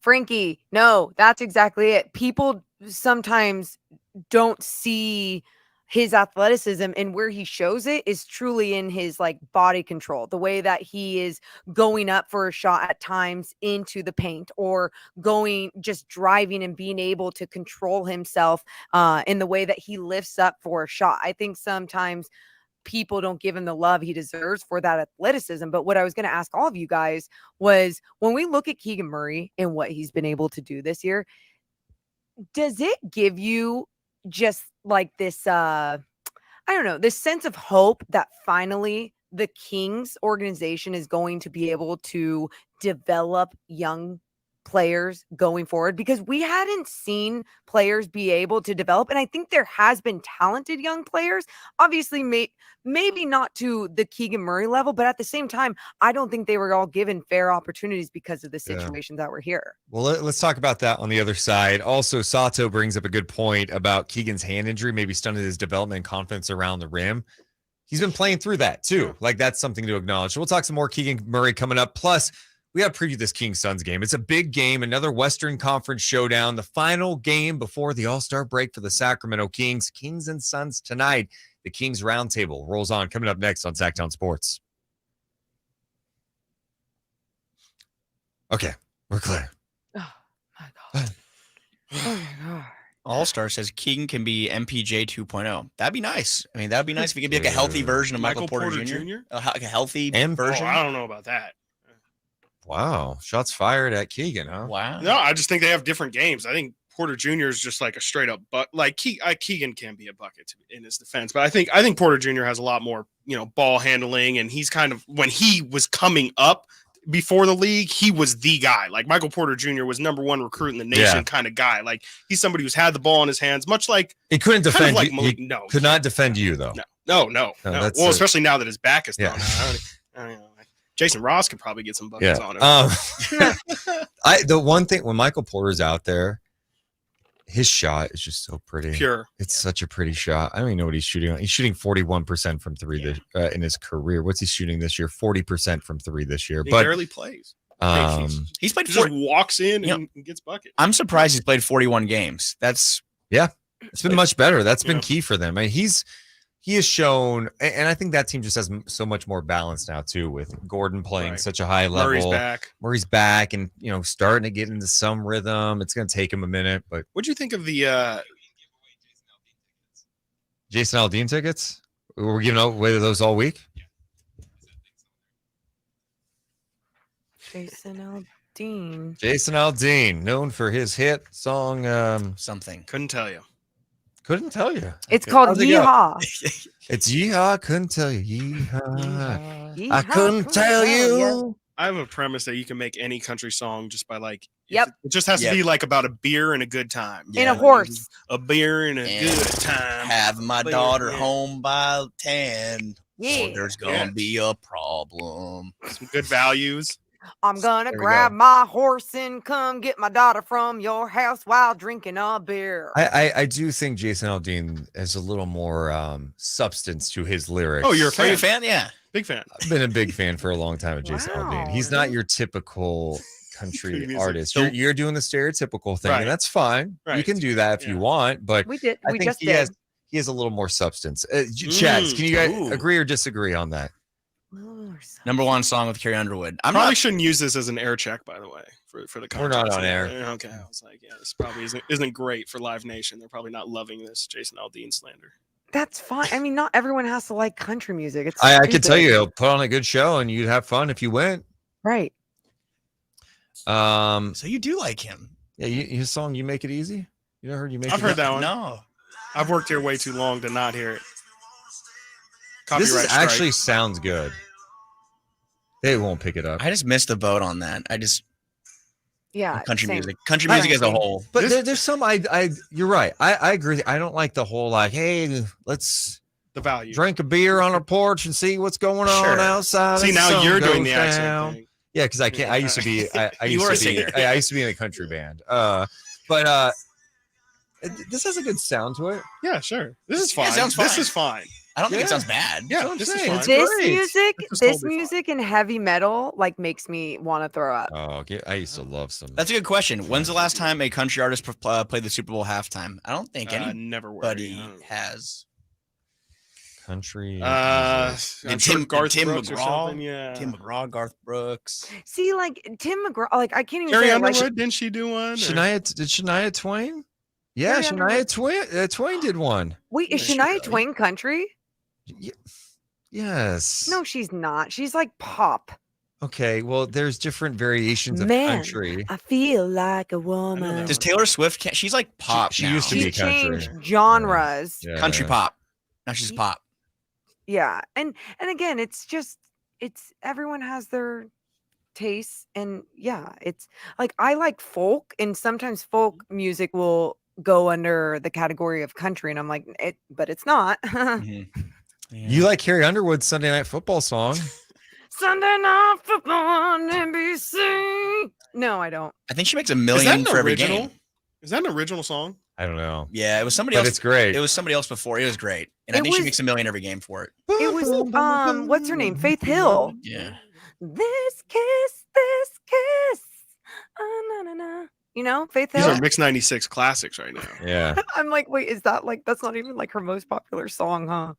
I don't know. I can't tell you. Is that even her song? Let's see. This Is it? is Faith Hill. Oh, thank God. That is her. Yes. Okay. Yes. Oh, I'm out of touch with a lot of this. Same, Frankie. Stand by for Chris's update.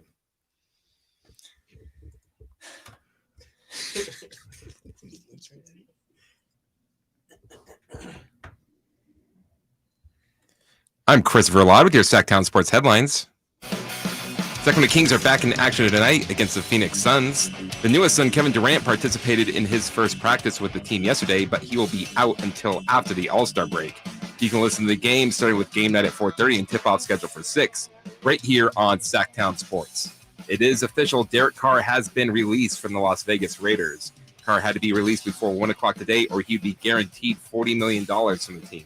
Carr recently denied a trade from the Raiders to the Saints and said that he wasn't going to be traded at all. And since he's been released, he is now allowed to sign with whichever team he would like. Now more of Deuce and Mo with the Kings Roundtable with Chris Watkins, and Ball with the Ba with Frankie Cartoscelli, our Kings Cowboy. Yeah.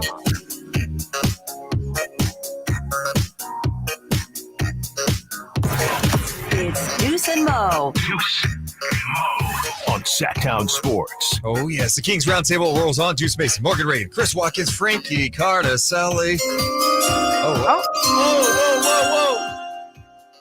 It's breaking news at this hour. Come on, man. We have teamed up with Live Nation to give you lucky listeners a chance to win a pair of tickets to see Jason Aldean on his much anticipated Highway Desperado tour at Toyota Amphitheater on September 21st. I think I'm going to look for caller number 6. Caller number 6 right now at 339-1140 or 1-800-920-1140 will score a pair of tickets to see Jason Aldean live at Toyota Amphitheater. You can find out more information about upcoming events at SactownSports.com. You can also go there and check out previews for each and every Kings game, SactownSports.com. Frankie Cartoscelli did one for Kings Suns today. And interesting note about the Kings three-point shooting. They've been a good three-point shooting team, but over the last 9 games, shooting just 32% from three-point land. And that's not good. No, not good. That's one of my top things to watch tonight is it'd be nice if they can get out of that slump before they go on the break. I mean, obviously, Kevin Huerter did show some life last game, hit 3 threes. Keegan Murray, again, didn't play much down the stretch, but he's one who has been good overall. But collectively as a team, just not there. And that doesn't spell – that's not good. I mean, the Kings are, I think I pulled it up in the article. I can't remember. I think that they're 2-8 this season. They're shooting under 30% from 3. So that's not going to – you can't rely on them doing what they did in the paint against Dallas. They had their best, paint night of the season? I think 74 points in the paint, I think, against Dallas. That was insane. And I think there's something to the fact that having the All-Star break, having 9 days off would benefit this team a lot. We'll get to that in just a second. Morgan was bringing up before the break, talking about Keegan Murray and maybe how much he's benefiting from just being in this type of environment. And I think the one comparison you would make is like what's happening in Houston right now, where they've got Jalen Green, Jabari Smith. They have a tremendous amount of young talent. Those guys they're playing pickup ball. Are they getting better? Maybe individually they're getting experience just playing, but I don't know if they're necessarily getting better. Keegan's getting a great opportunity to play meaningful minutes and learn on the fly with a situation that is competitive and a team fighting for the playoffs. How much do you think that benefits his development? Something that the Kings haven't really been able to offer their young players. Right. Yeah. I think the key there is that Keegan has his specific role. When you mention a team like Houston, Jalen Green is going out there And all he's doing a little bit of everything. And that's kind of what they feel like is the best development plan for him, is just kind of rounding out your game and get comfortable doing everything out there. And that could potentially breed a star. But I think when you look at someone like Keegan, he has a defined role. Mike Brown's not going to let him make multiple mistakes. And when he's out there to defend. He's out there to shoot the ball. He's out there to create space. And so he knows what he's out there to do. He's not trying to overextend himself. He's not trying to do things he's just never been great at or expand his game too much at all. We're seeing him put the ball on the ground a little, but he's not taking, turnaround Kobe jump shots and stuff like that. So I think that's the real benefit, is he's becoming a real NBA player who's contributing to winning basketball, which at the end of the day is the most important part, is you're learning how to do things, the little things to win games, not just go out there, be amazing, be incredible, show me something. Yeah, playing within himself, playing within his own game. And again, he doesn't try to do too much. And when he does not try to do too much, it's just when he tries to kind of expand outside of just knocking down threes, you're kind of encouraged by it, because you kind of want to see him go in the paint more and try to score around the rim more. He's just a guy that has been so good from three. I think he's 41.6% from three. He has a Kings franchise record already with 30 games left, 28 games left. So just seeing him play within a system that's winning basketball, and he's a part of it, a part of it is so encouraging. 2006? Yeah. Is that such a great meme? Is that Charlie Sheen? Yeah, I always even thinking back, I'm like, what is that from? Tiger Blood? It was when Charlie Sheen was like spiraling. Yeah. Like a deep spiral. Man. Yeah, his PR person let him go on, I think it was Good Day, just to have that sit down interview was not As a a great move. Gen Zer myself, that preference went over my head. So. Oh, What's up? Really? Come on. You're a millennial, dude. You are. You wish you had my Riz, guys. We just talked about this. Okay, all right. I was about to say we're close in age, but maybe not that close. Okay, You dropped the Riz. I can't believe it. The Riz God. I didn't think that word could be dropped on this station. Wow, it's great. It's not a bad word. Well, that's what happens when you hire a Gen Gen Z like myself. Those things are going to happen. Yeah. More of it. Great chat. Great question from Benjamin. Is Rookie of the Year a lock with Paulo Banchero? Morgan, what do you think? Do you think it's locked in? I think it's locked in because of the narrative. It got locked in June. Let's be real about it. We knew this was going to be the case. And it's wild too, you guys, because you look at the rookie and even in OKC, Jalen Williams. Yeah. You just call him J Will? But they call him J Will. That's the one that they call J J Dub. Will from St. Mary's or whatever. Either way, he's been playing great in OKC. Obviously, you have someone like Keegan, but Banchero, I think when that narrative was put out there, it was because mostly his body size, his ability to really be NBA ready was one of the giant factors for everyone to be in awe of him as he goes through this rookie season. But I think it's unfair because there's a lot of other great rookies in this class. Yeah. And I don't know. Banchero is going to be great. It's Rookie of the Year. I just can't get caught up in Rookie of the Year races. Like even if Keegan, and I don't think Keegan would have a shot at this point. Barring injury. Yeah, I mean, Keegan. I think Keegan would have to average like at the end of the season, like 20 points a game from here on out, and then also the Kings win, and it's like, oh, Keegan might be their best player or something like that. Banchero gets the chance to do anything he wants out there. He's on a bad team. He's the number one pick. He's really, really good. But you look at like people in the chat were mentioning his 3-point numbers have fallen big time. He's shooting like 28%. Yeah, which isn't great. I don't know. Rookie of the Year, what's it mean? Cool. I mean, he's the number one option on a bad team, and Keegan, meanwhile, is a piece on a playoff team. So I would take that over that, and also all rookie first team, which I think Keegan's on track to make. Absolutely, that's just as much to be proud of, in my opinion. If you're an all rookie first teamer and you're in the playoffs, that's not so bad. I agree. I agree. Do you guys think we just keep Rookie of the Year because it's old school and it's like one of the awards that needs to be handed out? I think it's a good award. It's every league has its version of a Rookie of the Year. It's just, I think sometimes with basketball especially, it's kind of tough because there's Paolo Banchero is averaging 20 points a game. That's an astronomical number, especially for somebody who's first coming in the league. And then you look at Keegan, who's at 12, and it's like, okay, so you're going to tell me if you're going to give Keegan the award, you're going to reward somebody at 12 points and 20. Yeah. And it's because the wins instead of – so it's a little complicated in basketball, but I don't know. I think it's still a good award. You know what I think soured me on the Rookie of the Year, like just to talk about it, is when the Kings were trying so hard to get Tyrese to 25-5. Remember I don't know if you guys remember his rookie year. Wait, Tyreek or Tyrese? Did I say Tyrese? You did said say Tyrese. I meant Oh, Tyrese. yes. Yeah, the 25-5. Yes. Yeah, the 25-5, Tyreek Evans. Because there was only two. It was LeBron and Oscar. Move I think, were the over only Michael two. Jordan. LeBron and Move over Grant LeBron Hill James. or something like that. I forget. There was like a Yeah. few names. It was like It was he like was two- one of them. one of three. I think it was Magic, LeBron, and Oscar. I think it was Shows how much it MJ, means. LeBron, and Oh, I'm sure Luka did it too. Here's right? what I know. At I this don't point? have the Yeah. shirt. Yeah. I had a shirt that said like 25-5. No, it was Roy Reek. It was a fan. It was a fan one that said like Magic, whatever Yeah. the names were, and Tyreek. And and then at the end of the year, all they did, like the Kings were terrible, and it was like Tyreek, just go get 25-5, and that became like the thing. It wasn't about wins. Right. It wasn't about development. It was like, let's get this 25-5 because if he does this, he's going to win Rookie of the Year, and it's just. Ugh. I mean, I think that type of stuff hurts your development. You got to just go out there, play the right way. Yeah, that's our whole, guys, that's exactly what we're talking about here, and why that type of play, especially when you are young and can be molded into this NBA player and what it's supposed to be, a team atmosphere, a culture, and instead with Tyreek, they're just saying, hey, go get yours, bud. It's not about the wins. Don't forget that, okay? Was that the Kings' 19-win season? Was it that Ugh. season, or was that how they got? That's how Tyreek? they won got him. 17 Right. games and got him. They were supposed to get number one pick, Sorry, which would have been 17. Blake. They would have been Blake Griffin, number one pick. Yeah, It would have been. it was supposed to be right. so I got the list. Okay. This is the 25-5 list. Yes. Yeah. Oscar Okay. Robinson. Yep. Michael Jordan. LeBron James.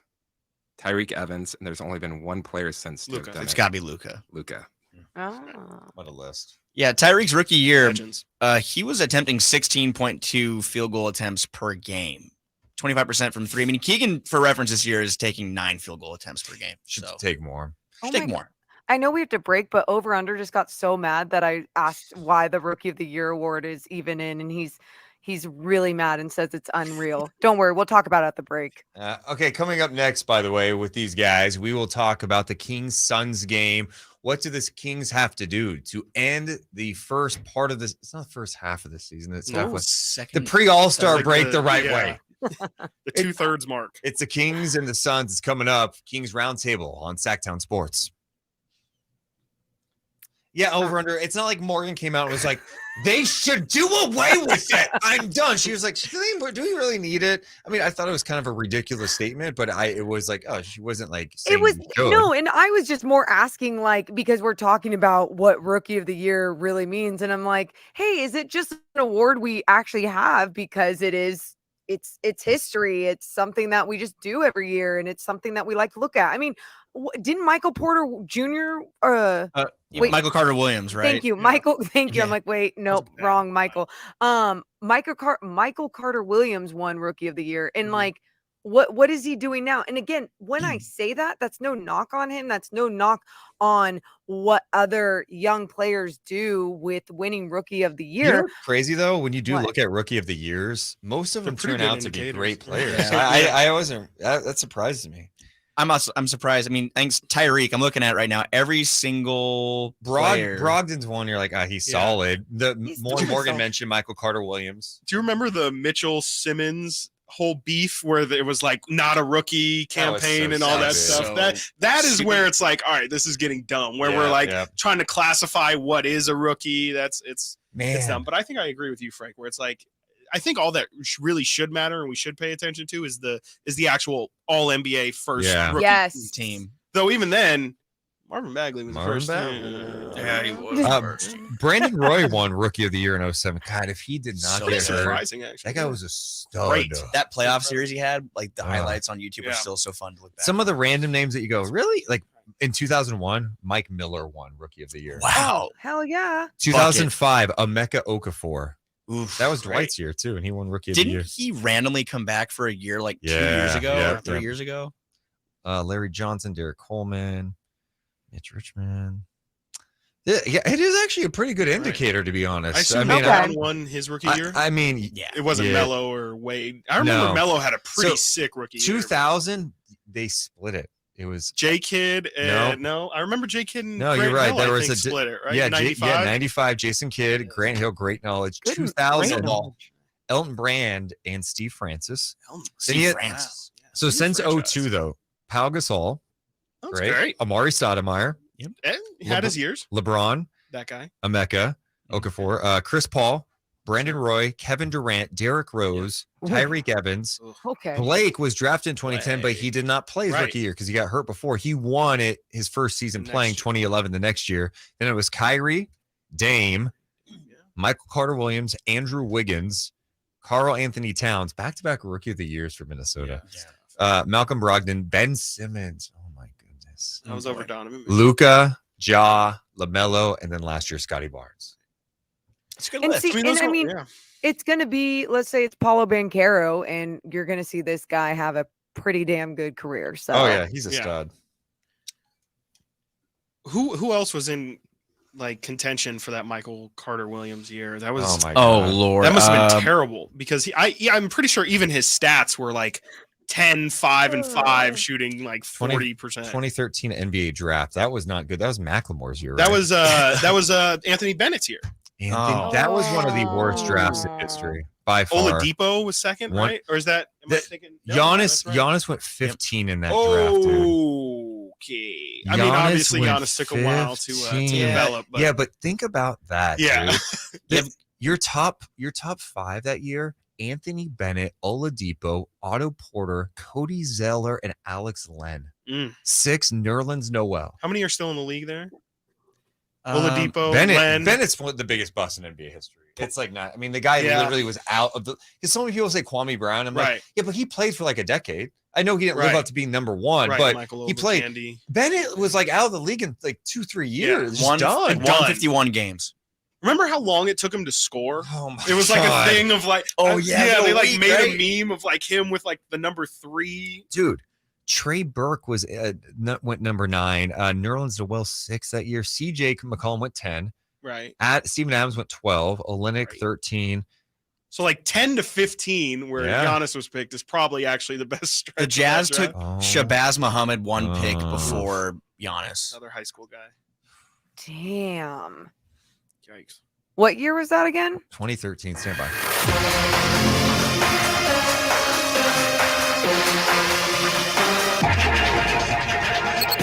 Deuce and Mo on Sactown Sports. It's crazy the rabbit holes we fall into during the break. Somehow we ended up checking out the 2013 NBA draft class. Because 10-year anniversary, right? 10-year anniversary. Yeah, we're celebrating the 10-year anniversary today of the 2013 draft class for some reason. Hey, it's Deuce Mason, Morgan Reagan, Deuce and Mo on Sactown Sports. Kings Roundtable rolls on. Final segment with Deuce, Morgan, Chris Watkins, and Frankie Cartoscelli. Getting you ready for Kings and Suns tonight. A big game for the Kings. The last time they played the Suns was late November. The Kings' last long losing streak, 3 in a row. And that was a game where Devin Booker dropped 44 points. Nobody could guard him. They tried Harrison Barnes. Good luck. KZ Okpala played 5 minutes. Nah. I think the best bet was like Davion at times, and even Keegan got some stretches. But you're taking on a Suns team still without Kevin Durant until after the All-Star break. How are you feeling about this game tonight? Yeah, I think the Suns are a tough matchup. It's like Devin Booker especially, just always seems to give us fits. It doesn't seem like you mentioned how many people we tried to throw on him last time. It doesn't seem like the Kings can have anybody who can slow him down. Right now Phoenix is motivated to play well, and they're trying to climb up the standings. So I think that they're going to come into this game feeling like they really need to hand it to the Kings, and the Kings have with their defensive woes have definitely allowed teams to come in and really set the tone that they want to set. So I expect it to be a tough one for the Kings. Yeah, there's no Cam Johnson, there's no Mikal Bridges, there's no Kevin Durant. Phoenix isn't that deep at the moment, but the only problem is they do have Devin Booker, who has been a Kings killer. They also have another Kings killer that you were talking to me about. Oh, I want to bring him up too. Devin Booker, though, 3 of the last 4 games he's played the Kings, he's had 31 or more points. But yeah, the guy that Chris and I are talking about, which for some reason we talk about Damian Lee as somebody since when he was with the Warriors, we'd always watch games. Why does he always kill the Kings? And it feels like he does. And he kind of does. I mean, I think in 4 straight games against the Kings, he has scored 11 or more points. He averages about 8 points a game for his career. But the game that the Kings lost back in November, he had 10 points in the fourth quarter. Yeah, he's 5th in 3-point shooting this year, 3-point percentage. He's a problem. He shot it well this year for Phoenix, and like, hey, that you have a job. Go out there and knock down shots. He is shooting 44.5% from 3 this year. That's crazy. Yeah, it's great. I mean, he's getting great looks, and the looks are going to be even better when Kevin Durant's back. Yeah, then also the Kings defense. So you guys in talking about that, like think about it, you got those outside threats, and you're saying they're playing obviously without the guys that were in the trade, but then and also campaign is out, whatever. But we also saw with Bismack Biyombo just like how he seemed to be a problem for the Kings with just his size at times, right? And I think when you look at DeAndre Ayton and those two, you need to allow Sabonis to focus on those guys and not get in foul trouble. And what I mean by that is we need to see the perimeter defense just at a whole different level tonight, making sure that you're showing resistance, not letting guys easily get by. So then Sabonis doesn't have to come up, make the bad decision, draw a foul or anything. He can just focus on the bigs. Also, I think Fox is just in a better stretch of basketball right now. That in that late November stretch, if I remember right, that was coming off the road trip where the Kings just like had the bad game in Atlanta where they could not make a shot. The Boston game happened. They came home, lost to Phoenix, and it's like, oh god, that was their first game back from that. Yeah, road trip, right? yeah, and it just like, and then they had the Pacers coming in, I believe, after that. Right. Fox only scored 11 points against the Suns. That's crazy. This isn't the same Fox. It's not, and on both ends. So like, I anticipate that looks a little better tonight. But yeah, Sabonis I think is going to be the key because Ayton's got it going. He's almost 28 points a game over the last 4 games. Yeah, he's been a monster. Yeah. Oh my goodness. Yeah, I think Sabonis is gonna have his hands full with that one, especially defensively. Ayton's just an absolute monster and can get whatever shot he wants around the rim. So yeah, definitely gonna be a long night. One thing about Booker, he has missed a lot of time and he's still kind of knocking the rust off. I saw his shooting percentages, his numbers are down. I think he's played 2 games since his return. And he's been out since before Christmas or around Christmas. So if he gets hot against the Kings, it'd be his kind of like I'm back game, which I don't think the Kings really want that to happen. But I'm also wondering how impactful Chris Paul is going to be because he didn't play back in November. I mean, what does he have in the tank? He's been kind of CP 1.5, I think is what you're calling him, right? right. Yeah, exactly. Yeah. He's not. Your words, not mine. In this month, Chris Paul, 10.5 points a game, 9 assists, 32% shooting, 16% from 3. Paying that man $40 million for the next like 2-3 years. You know what though? It's not a guarantee. It's a partial guarantee next year, which that's something to watch going into the offseason. Really? Yeah, partial guarantee. Wow. And especially you guys, if Kyrie wants to come to Phoenix and play there, which sounds like that was trying to in the works. What else was I going to say about? Oh, this is a random stat, and I don't know what to make of it because the Kings have a lot of random ones where it's like the rest advantage to the record. When the other teams on the second I have a back-to-back, they're not very good. When the Kings get 2 days or more of rest, they're 4-8 this year. Why? They've been off since Saturday. Yeah, it's 1 day, right? 1 day of rest. They're like 16-5 or something like that, or 7. It's something like that. It's like they're 10 games over when they have 1 day off. 2 days, too much. Too much time to think about 4 it. games, I guess, that's weird. Over prepping. All right. With all that said, what do you guys think tonight? Who wins? Oh, putting the pressure on.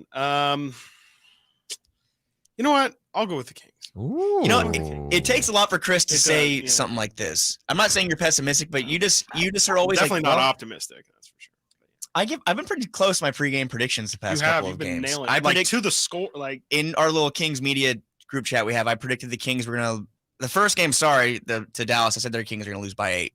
They lost by 8. The score was off by a few points. I said the next night, 5-point win in overtime. You have the receipts. Yep. Tonight, I'm feeling a Kings win. Hey Morgan, are you in that Kings media group chat by chance? Or? You want to be in it? No.